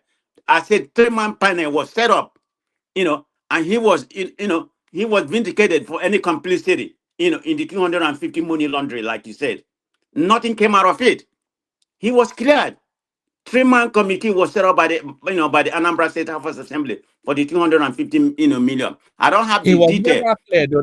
That was part of his indictment for his impeachment. He got away with it under the That was way immunity. before. Why? He got away with it under the immunity of his No, governorship. and come by on the now, time one man. he was Don't you see? I don't want to call you a liar. This happened way. When did Obi came in the office? When was he impeached? How many months was Obi in office before he was impeached? Obi came in 2006, I think February or March, and he was impeached in November. So how are you gonna link in that to something that happened later in his second term? What you see, you have indicted yourself already. Go, you need to follow the date. Obi came into office February 2006, and he was impeached in November. So there's no correlation to what you just made right now. You just indicted yourself, about that. Obi was impeached and he was out of office for 8 months. I think they did a new election. Mba was elected, but the Supreme Court said no. His impeachment was not right, so they reinstated him. I think sometime in June. sometime in June 2007. That's when he came back into office. And so this happened in his second term, way back into his second term. So it has nothing to do with.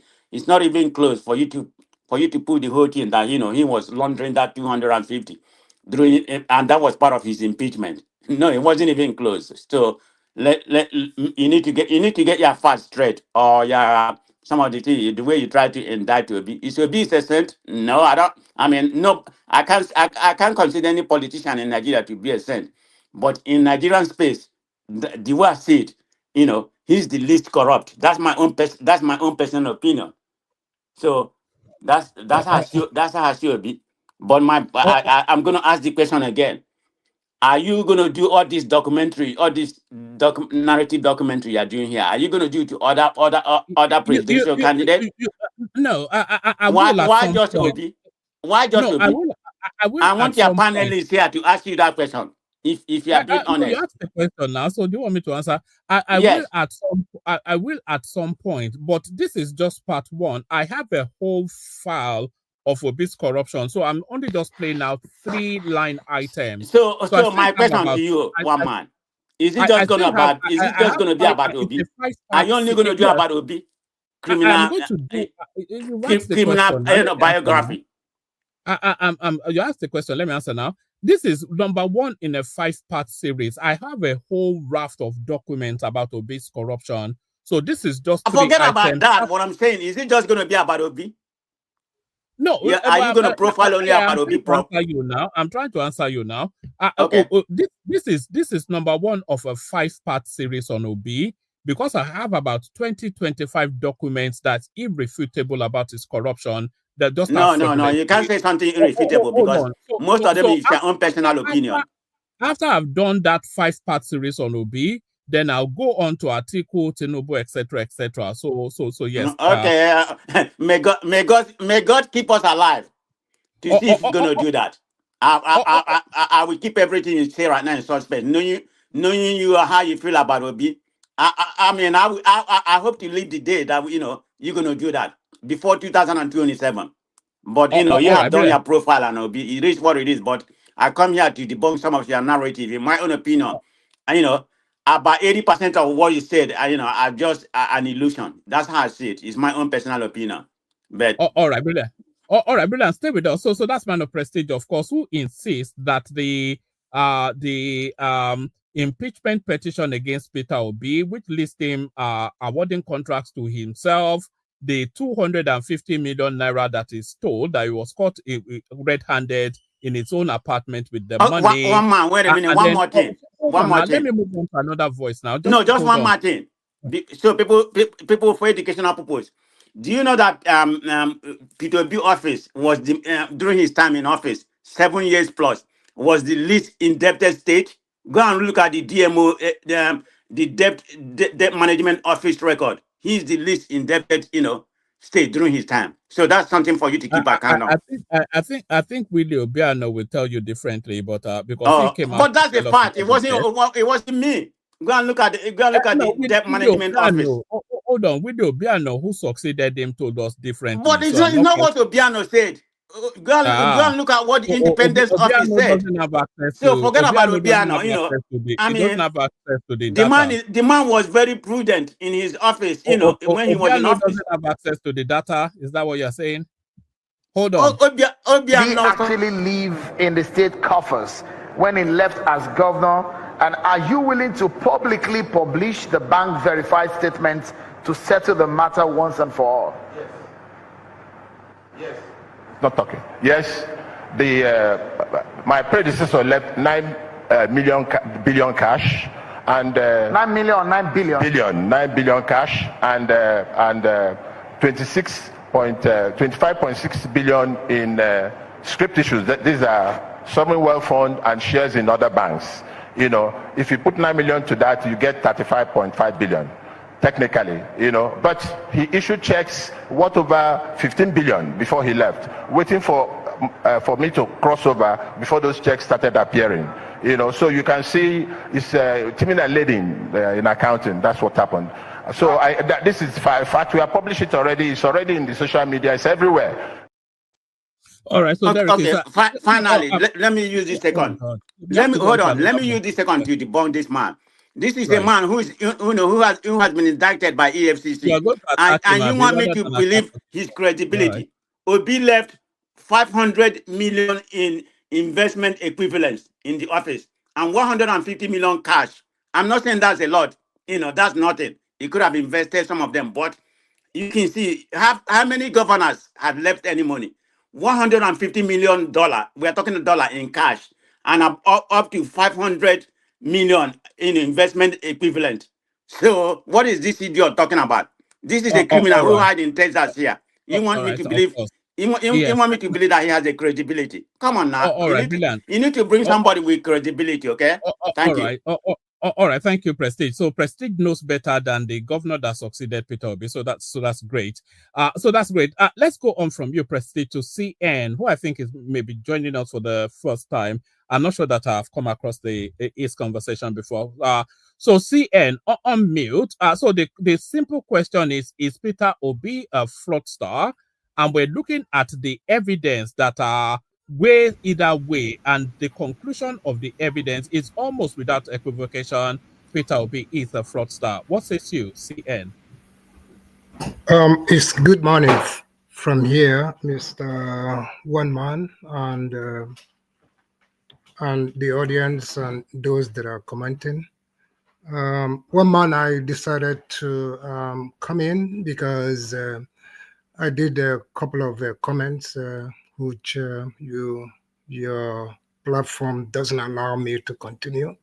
So I said, let me just come in. And I know that you started very early. And it's not those that started early that actually, and in the, was able to stay through the end of the race. You did this, I remember vividly, in 2023. And again, I heard when I was listening to one of your broadcasts last week that you are also doing something again new about the financial and whatever you, designated it this morning to be.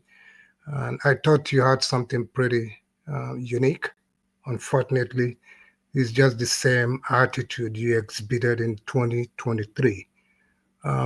Good attempt. I don't know who is funding you, but I think it's a nice try. And I'm not here this morning to steer this conversation because your topic is not constructive, it's not factual, and the respectful discourse regarding P2B is not there too. So I like to let you know that if for one time, I know you have a very good skill in script, writing and talking points and all that, which is an irony of what you are projecting P2B to be this morning. Quite unfortunate.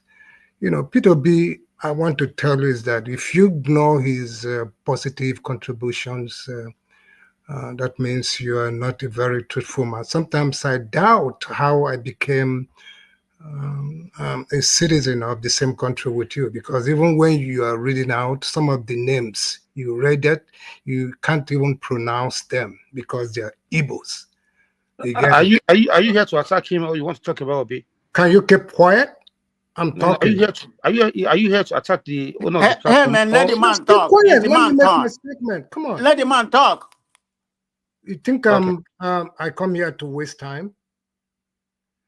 One man, P2B has made a significant contribution to Nigerian political landscape and even the economy.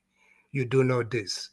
Failing to acknowledge his effort in all these areas, particularly in the area of education and fiscal responsibility, demolish whatever you want to talk about him this morning. And that's the only constructive, dialogue you can bring to us to talk about, right? If you continue to do these stereotypes. Your analysis this morning perpetuates a very harmful, notion. I think you are just misrepresenting Obi.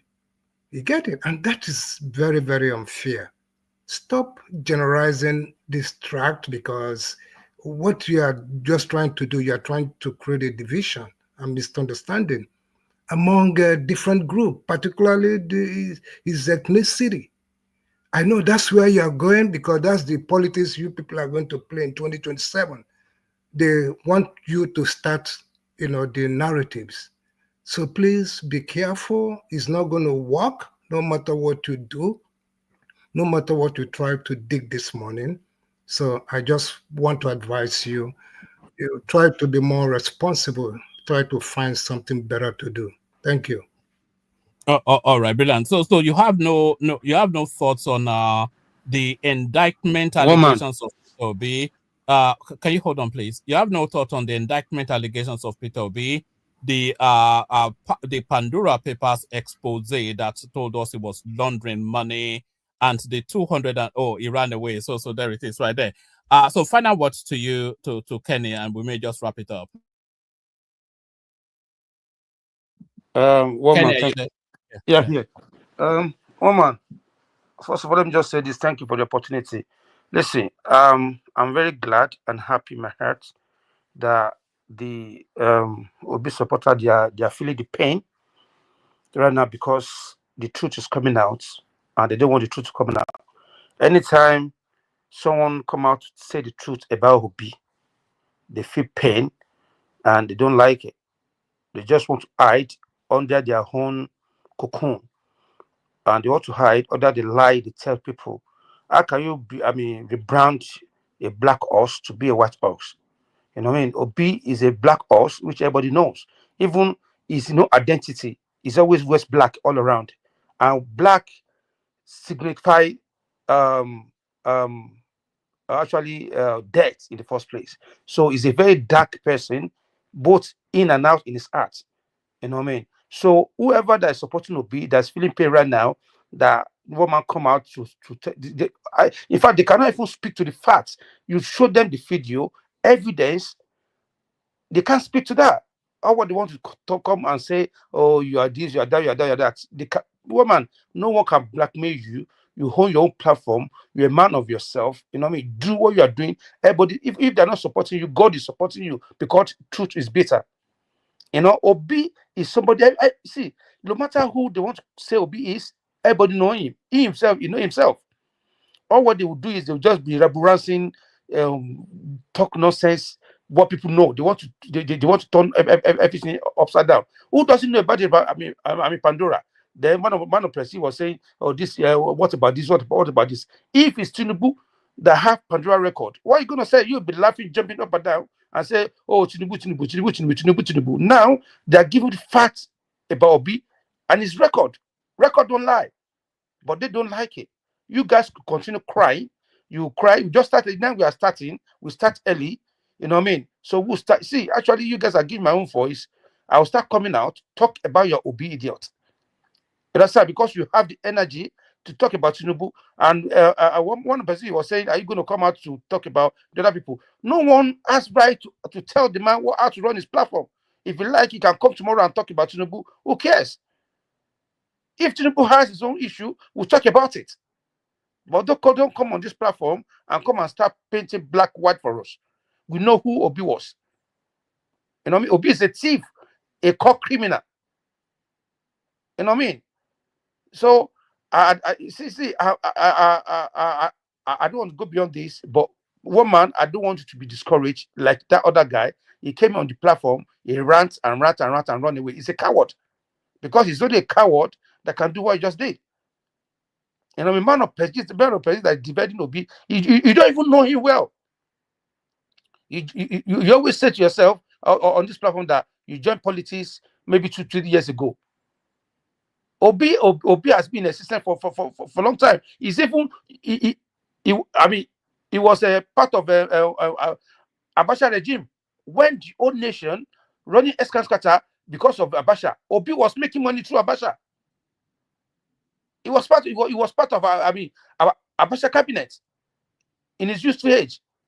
So what are they talking about?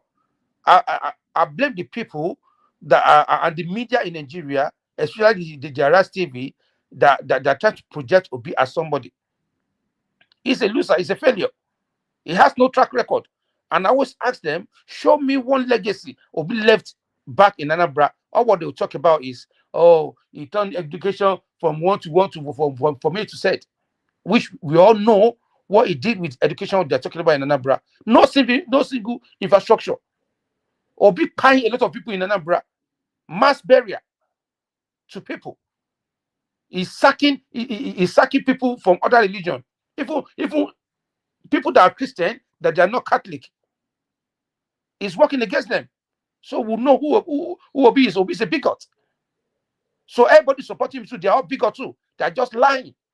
They don't have any concrete thing to say about that guy, but because he's their tribal man. I'm not supporting Tinubu because he's a Yoruba man. Obviously, I'm a proud Yoruba person. But when someone has brain, you know what I mean, and you know this person has a good track record, and you can see clearly what this man is doing, you know, I will support him. But they're blind to the truth. Upon everything this guy is doing, they still turn their blind eye on it, saying he's not doing anything. He's not doing anything. One man, I just want to encourage you this time. Please, I beg you, do what you do. If you have anything to do to talk about Tinubu, let's talk about him. If you have anything to talk about Atiku, let's talk about him. But don't let anybody blackmail you. And don't let anybody come and bombast you on your platform and say, are you going to talk? You can talk about anybody you want to talk about at any time. If you have evidence of Obi, let's talk about him. He's a crook and he's a gay too. And I don't want gay as my president. He's an idiot. Thank you very much, one man. I'll stop at this. One man, please, just a minute before you go to the next person. Hello? I'm not going to take more than a minute. One so man. let me come to what Kenny said. Kenny, I do respect your opinion. I do respect your opinion, and your opinion matter, okay? But it's very offensive when I say something here. I can tell one man that he's biased, but I'm not gonna call you and tell you you're biased. That's your own analysis. That's the way you see things, and I will respect it. But I'm so annoyed about what you said. You can call Obi a thief, a bigot, a gay, like you said. It's none of my prerogative. If I have point to point, I will debunk some of the things that you say, but that's not the point. But for you to call people that support Obi bigot, they're bigots. You are calling me a bigot. That's where I have an issue. I never indict you. I never curse you. You are cursing me, calling me a bigot. This is my just personal opinion. I'm not going to do that. I'm not going to stoop that low and call you a bigot. That's your opinion. I will never die for any politician. Give me one reason why you are supposed to be, apart from because it's your tribal person. That's give me a good reason. You don't have a right for me to tell you that. You guys. You don't have a right for me to tell you that. Obi has never done anything in your state. And that's who I'm going to support. But I'm not going to come here and indict you. In your region, I'm not going to come here and indict you your opinion. Your opinion is your opinion. I respect your opinion. But for you to call me a bigot, for you to call me a bigot, I take an issue with that. I say Obi supporter. That's what I said. I'm Obi supporter. You know that I spoke. You know that I spoke before anybody here. Okay, give me one reason why you're supposed to be. So you can't even hide that truth. There's no way you're going to sugarcoat it. Give me one time. You call me a bigot. You call me a bigot. Give me one time. All right, gentlemen, let's just move on. Remy, are you just supporting him, calling me a bigot? No, let's just move on. You cannot even be telling me that man of prestige. Are you not the one that called Yorubas that voted for Tinubu or refined Yorubas? Is it not on this platform that I said the same thing? What is it? I never said that. You see how you take the word. You said it. I said specifically in Lagos, and you need to understand the context. We have you need to follow context sometimes. But anyway, forget about it. Yorubas or refined people. Exactly. I'm not. I never say all Yorubas. What are you talking about? You always cry here like a baby. You don't even see what you say. All right, guys. Sorry, Simba. Okay, Remy. Thank you. There's Simba yet, and then Femi. So Simba, you go first, and then Femi rounds it up. Simba, no, Femi came before me. Let him go.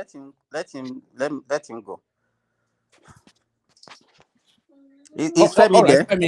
Femi, you're okay. Yeah, let me say my token and good afternoon, Mr. One Man, and good afternoon to the co-panel and the audience. Yes, this is what I want to say is this. When I see people defending politicians like man of prestige, do you know who is Obi? That is the question I will first ask you. You don't know this man. This man does not know you. If he sees you, he does not know you. But coming here and defend him always. When people call Tinubu fraud, we did not defend him because it's not that we have the fact in us, but as a politician in our country, we know almost all of them are criminals. But for you guys to paint Obi as a saint, I don't think Obi is a saint. We should stop defending what is defenseless. We should stop that. We can call Obi that Obi is a little thief and Tinubu is a big thief, but both of them are thieves. That is just it. That is the fact. But for you guys to claim that Obi is a saint, that is what I have problem with. I don't have problem with any other thing. You can tell me Obi develop education in Anambra, I will agree with you. But claiming Obi as a saint, we have to stop all this. In this Western world, all these politicians, they are thief also. Why someone claim that a politician in Nigeria is a saint? That's the problem I have with you guys. I don't have a problem with any other thing. But calling Obi a saint, I think is wrong. It's very, very wrong.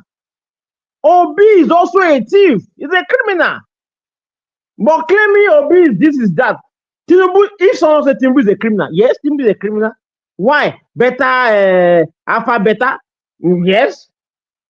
He has his own share, yes. But be claiming that Obi is a saint, I will disagree with you, man of president.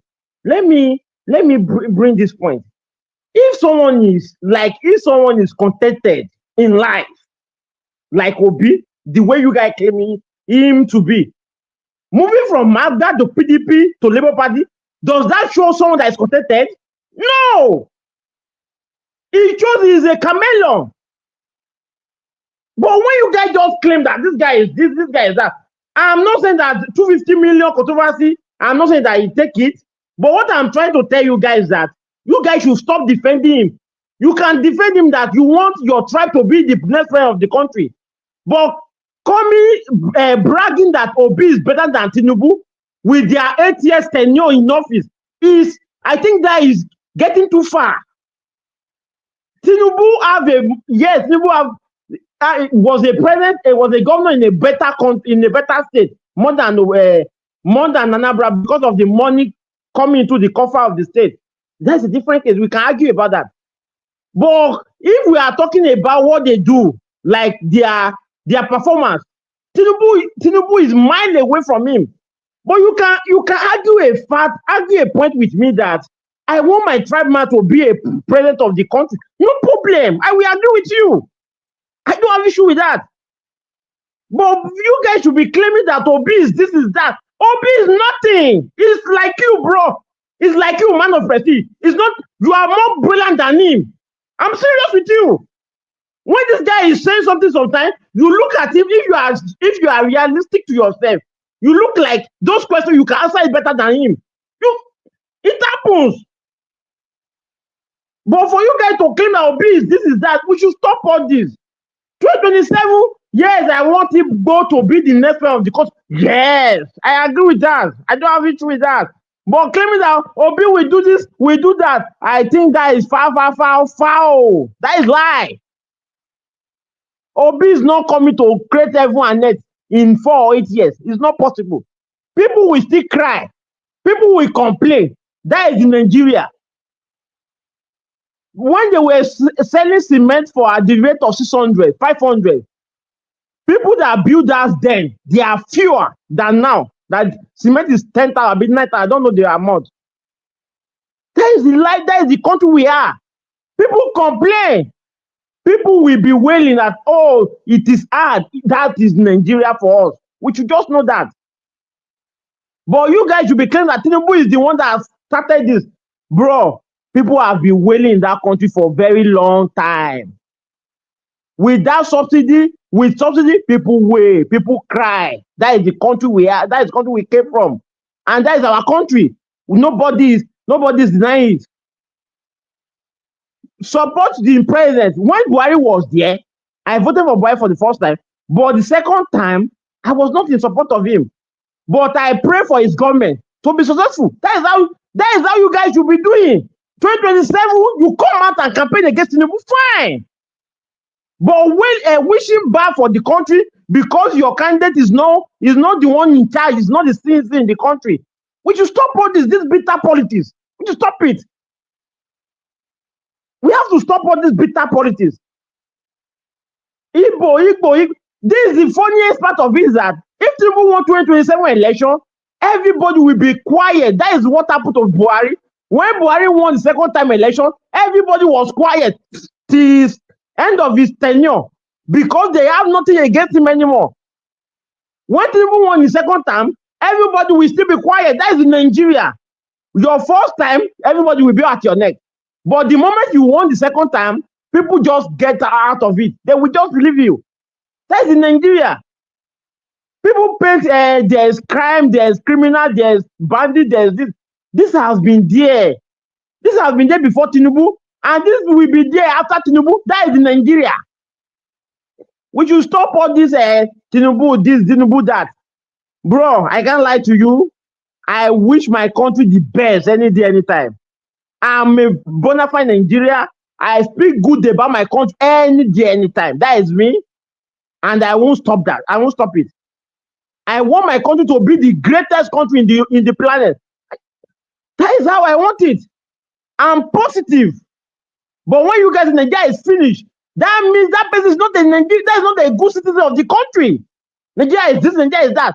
Speaking bad about the country. We should stop all this, so we should wish the country the best all the time. I think that is okay, Muhammad. Thank you very much for this opportunity.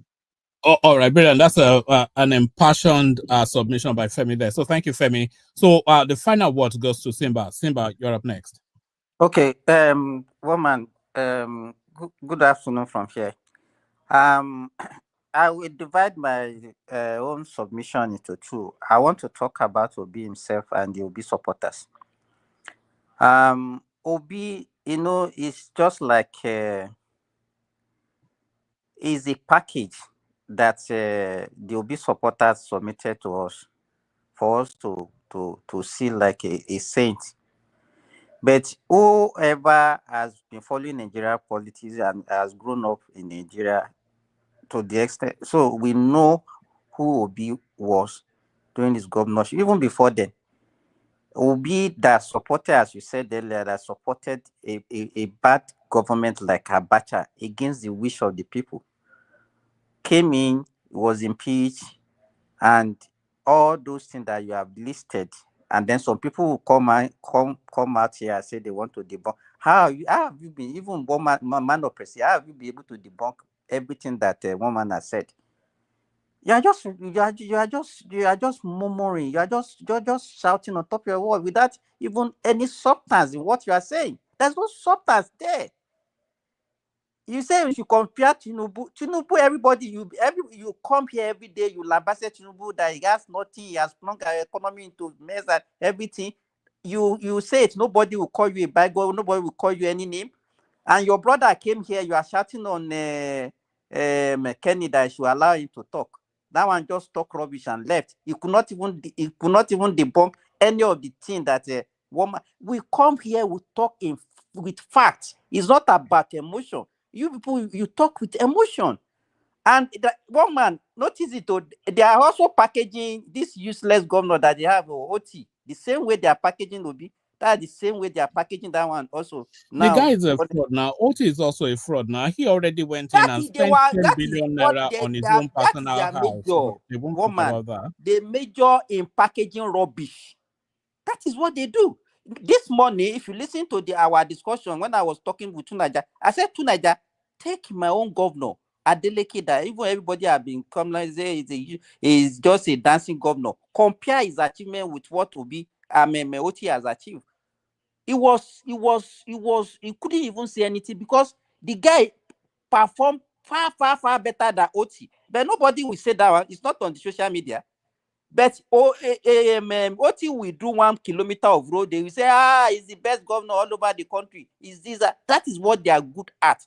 And whatever they give, if you give them back that same thing, they will be crying. Are they not the one calling everybody bigot? If you are supporting me, they say you're a bigot because they are type. Who is the biggest bigot now? When you are talking, they are the biggest bigots now. But the only thing they have presence on the social media and they are very loud, very lousy. Like Manchester City, the way Manchester United used to call Manchester City, lousy neighbors. They are our lousy neighbors. And they are very perfect in what they are doing. And all of them will speak in unison. That is the way they talk. And that is why they have that presence on the social media. All of them, they follow the same direction. You will not see one that will speak in opposition or in anything in a different direction. That's what they do. And we are not going to accept that. We are not going to accept a bad person as a good person in that country. Where Obi is a corrupt politician. There's nothing like a small thief or a big thief. A thief is a thief. If we are just trying to be economical with the world, we say, okay, one is a small thief, one is a big thief. Obi is a thief. A thief is a thief, whether big or small. There's nothing like big thief or small thief. Obi is a thief, and it's known to everybody. So don't let anybody deceive anybody and be packaging rubbish for us as a saint. So we are not going to allow that. So one man, that's what I want to say. All right, thank you, Simba. So that's why I played that clip of that blonde girl that says facts is it doesn't really have any. If you go through Obistro, and this is just 3 of about 20 pieces that I could have brought, but I just thought to have a short little session. If you look at Obi's one man, don't go now, or leave the section for us to talk. All right, you can go. So, yes, and leave for us to interrupt each other. There'll be no abuse. I'm not offended by anybody coming. So you know. All right, but if I leave, then you have to, you or Simba have to take charge so that things don't spiral out of control. Yeah, I'm good. In as far as we are stable. So yes, all of the evidence points to Obi. In fact, for me, Obi is the most. You say it's big thief, little thief. Obi is the most criminal of the field. It's so good. No, this is hold on. This is my personal view. Obi is the most criminal of the field. Is the most indictable in the field. So imagine just for a moment. Pause for a moment, Simba, and reflect. If 250 million naira was caught in cash in Tinubu's house belonging to Lagos State, imagine that. They will burn the country down with screaming and shouting. Imagine if Tinubu was awarding contract to his something. Imagine if Tinubu's name was on Pandora Papers. So all of the evidence, Peter Obi was buying cars to bribe himself into a ministerial position under Goodluck Jonathan. I have all of the evidence. It's just I presented. I've got an abundance of this guy is all the shenanigans under Abacha. I have the evidence. All of the involvement in the Dasuki loot, the stealing of $2.something billion under the Goodluck Jonathan Dasuki saga. Dasuki Peter Obi was central to Dasuki Gate. Yes, Peter Obi was central to that. You know, there's just an abundance of this guy's criminality. This guy was for 8 years. He was awarding contracts unilaterally without recourse to the state. You know, so imagine him as president of Nigeria. Spending local government money without... Spending local government money, parking it in his vehicle to take it to his home in Lagos. All of these things. And you come here and say it's a little... You know, who else? Name one other person that has that a plethora of corrupt allegations in the field. Peter Obi is the most corrupt of the leading politicians in that space. This is what all of the evidence tells us. You know, but they tell you it's a small thief. And all that school in Anambra, we will tackle that space yet, because even that is a fraud. That he took education XYZ, that was a fraud. And I've got the evidence. So it'll be a whole series of, by the time we get to 2027, for all that I can move, I'm going to expose this guy for what he is. But I'm going to bail out. Let you guys carry on. I'll just play in the background, shut it down at some point. Thank you, everyone. See you later. Okay, bye-bye. So who want to go next? One man before you go. One man, hold on, one of producers. One man, where's Kulata? You've not been seeing Kulata for a while. Kulata is mad at the platform. I see him in other platform. He's Oh, mad. really? Somebody made him mad. Somebody made him mad here, but I kind of think that he should get over that. You know, stop acting like a small a chicken and come back. Somebody made him mad. I was on the platform that day. I was just listening. But come on now. I mean, the person that made him mad is a very young person. So you should get over that juvenile stuff. I told him that in a platform that I saw him. Get over that. Maybe he's listening. And come back to the platform. You know, forget about don't get so emotional because people disagree with you or people try to, you know. I mean, I think Remy Simbat was here that day when that incident happened. But come on, Kulata, if you are listening, get over it. You are man enough to come back. You just don't be a chicken. But anyway, who wants to go? I can go. I can go, MOP. Okay. The reason why I come, I mean, I still have issue about Kenny calling me a bigot, but hey, it doesn't take anything away from my body. So, but I just have to say it. So when I come here, you know, one man as the owner of the platform, I have a right to question him. You know, and it's my prerogative. You know, when I said, when are we going to hear about Tinubu? How righteous Tinubu? Let me rephrase it. When are we going to hear about Tinubu profile, about how righteous or being the greatest president ever Nigeria have? So he should come here and, you know, and do the same thing. You know, right or bad. MOP, when you ask that question about Tinubu is the most verified able. But who cares? We are talking about the platform. Politician. Wait now. Politicians in Nigeria. He has been under verification since 1999 when he contested for governor. But what has that got to do with this platform? I don't even know is there any other thing that you want to know about Tinubu that you have not known? I know a lot about Tinubu already, but I want the platform to talk about how. What else? Is this one? No, I'm not going to take your bet. I'm not going to talk about Tinubu today. It's not about Tinubu. People don't know much about Peter Obi. I know a lot about what I can talk about Tinubu. It's a baggage that people are packing for us, and so it's okay. But why not? Okay, let's talk about it. That's my problem. Simba, do you see do you see when they ask him question? Let's talk about Atiku. How can you manage? Let's talk about Nigeria when you cannot sort out the problem in your own party? You see you see that's I give to the guy. No. It's not even only that one now. It's not even only that one. That show is a shambles. And in fact, if you look at all the questions they asked him in that meeting, he could not even answer any one of the questions correctly. They asked him about ESN and IPOB. You couldn't say anything. He couldn't say anything. He was talking during Yaradua, and we had similar problem in our party, and I went to Yaradua. He was even talking like a dunce. Honestly, that's what I'm surprised about those that the guy put the question correctly. He said, "You are in a party. Your party is having a problem, and you could not solve the problem within your party, and you want to now tell us that you want to want to face the Nigerian problem, and the only answer you could give is that is another party that is causing the problem in your party." It's the government. It's the government. It's the government. It's the government that's you might. Oh God! So that one self is an eye opener for his supporter. That is where they're supposed to know that no, I'm supporting a wrong person that has no brain in his head. Hold on, Kenny. Hold on, Kenny. Let's talk about this brain or this myopic. Like the host said, Obi is very myopic, or like he stated that Obi went to a myopic university. So UNN is myopic. But anyway, that's another story for another day. So what is so unbrain about this guy? Can I give you a little bit of lesson of who Obi is? Forget about the way he speaks. It's not about how you speak. He may be the most eloquent person, but that does not prepare you to be so intellectual, you know, in your capacity to deliver or anything. This is a And guy tell who's us what hold in on now, what it's my tell turn. us. Don't shout This is now. a guy We are not you many know here who now. started as a So trader, people. was the head of Yes. marketing, management marketing specialist and import. From there, So he pivoted to a banking.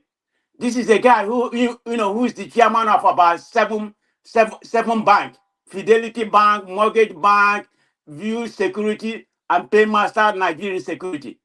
Guidance Express. I mean, I can go on and on. What kind of? I mean, how intelligent do you want somebody to be before you say the person has some brain? that Look, is look at that the is man what at you isn't use. that. Do you want me to No, go on? MOP. That is how you determine intelligence of somebody, because he's a CEO of a company. So that If means you're he's being highly so dumb, intelligent. like some of you claim, how can you be a CEO of a bank? Come on now. If you're so dumb, you don't have nothing. You're myopic. You went. Hold on. That You is went this to thing I will college for sociology. MOP. I will say it Somebody in who went Yoruba. to college I will say this thing in obtained a degree Yoruba in sociology. for Kenny to understand, and then I will interpret it in English for you. Kenny, do Okay, you go know what ahead. Yoruba used to call Wo Mago? Yeah, go ahead. Kenny, are you there? Kenny is no longer there. You know, in Yoruba, they Yes, said I'm there. Owo Mago. That means if your richness does not know, I mean, for the fact that you are rich does not mean you are not a dump. You Remy, can now be. you are contradicting yourself. We're Is not a talking about dump rich. We're for the talking about fact that managing. let me tell you, You take a being a brain. chairman You of a take a brain bank. to manage. Wait now, he's not the one managing the bank. He's the Because you have chairman. share. Wait now, if you are chairman of a bank, you are not the one managing the bank. So wait a minute. You can a be dumb the majority person shareholder who and doesn't become know the anything chairman. about So finance you can use be money chairman to of a build. bank? He's not a banker. You understand? So he cannot manage a bank. Obi is not a banker. For the fact that you are a majority shareholder of a bank does not make you a banker. So Obi is not a banker. So for the fact that he's a chairman does not mean that he's Remy, one let me managing the correct bank. you. There's something you're missing. It's not What is about it? being a majority. He is the chairman. Obi may have had a degree in psychology, but he has gone up to many Do you universities. understand when they call somebody a chairman of a bank, what it means? You have to have He's not a even one linear of the knowledge directors. He's not about even the banking. MD of the Obi has bank. been in banking for several years. Forget about being a trader or having a Obi is degree in not a psychology. banker. He never worked in a bank. Don't just that is the packaging that we are talking about. You don't even understand what you are talking about. Obi is not a banker. He's never worked in a bank. So how can you now say that what you are saying is wrong now? Being a chairman, Because he has a banking knowledge from what he let me obtained tell from you heading this. If I have money big as a organizations. Like I medical told you, doctor, when he was a trader, now. okay, let me ask you, Remy. When he was a trader, I'm not Remy, what job did he Simba. have? This is Simba. Yeah, I'm sorry, Simba. What job did he have initially as a trader? Obi was the head of a marketing and management company specialized in import. I mean, that's a management role. Anybody can do that now. Even you don't need to go to school. No, you can't do that. You can't do that. Don't say what you don't know. You can't just come from nowhere. There are so many people that did not go to school that have more money than Obi. So it's nobody's talking about money. You keep on talking about money. It's a simple Nobody's thing talking to about do. money. Anybody can be a purchasing and supply. Can do that. Anybody can do that. It's not a measure of intelligence. That's what we are telling you. It's not a measure of intelligence. This guy does not have the IQ to be a president of a country like Nigeria. He doesn't have it. That's what we are telling you. Tinubu has one. Yes, it's more academically. Okay, let's talk about Tinubu. Let's talk about the Tinubu intellectual and what school he went. So let's talk about that because I'm in the United States. I can pull out the data. Tinubu, forget about how he got into university, whether he went to primary or that kind of things. That's not the story to them. So let's talk about where he started. Tinubu went to Richard Daly College, which is a community college. He went there for 2 years, obtained a degree. I don't know, maybe in business or whatever. Then he went to Chicago State University for an accounting degree. According to them, he was an honor student. But the school that he went to, which is Chicago State University, their ranking, their graduation rate is less than 40%. I think about 30 something percent. And he ranked 100. Hold on. He ranked 146 out of 150 something. So it's a low tier. So if you want to go by that, perimeter. Have you finished? No, I'm not finished. So, but what he's saying, that does not mean that Tinubu is dumb. Or I myself, that I went to a second tier Ivy League school. I went to UCLA, which is a second tier Ivy League school. It doesn't mean that I'm smarter than Tinubu. So don't be making that, that's the point I'm trying to correct you. Just because he went very lower. Hold on, the 147 that I mentioned. It's just in the Midwest. We are not talking about America. 147. The school has a graduation rate of about 20%. Why are you repeating yourself? No, I'm telling you, the school that he went is nothing. If you want to compare me and him, but I'm not saying I'm smarter than him. I went to a second tier of an Ivy League school. That doesn't make me smart.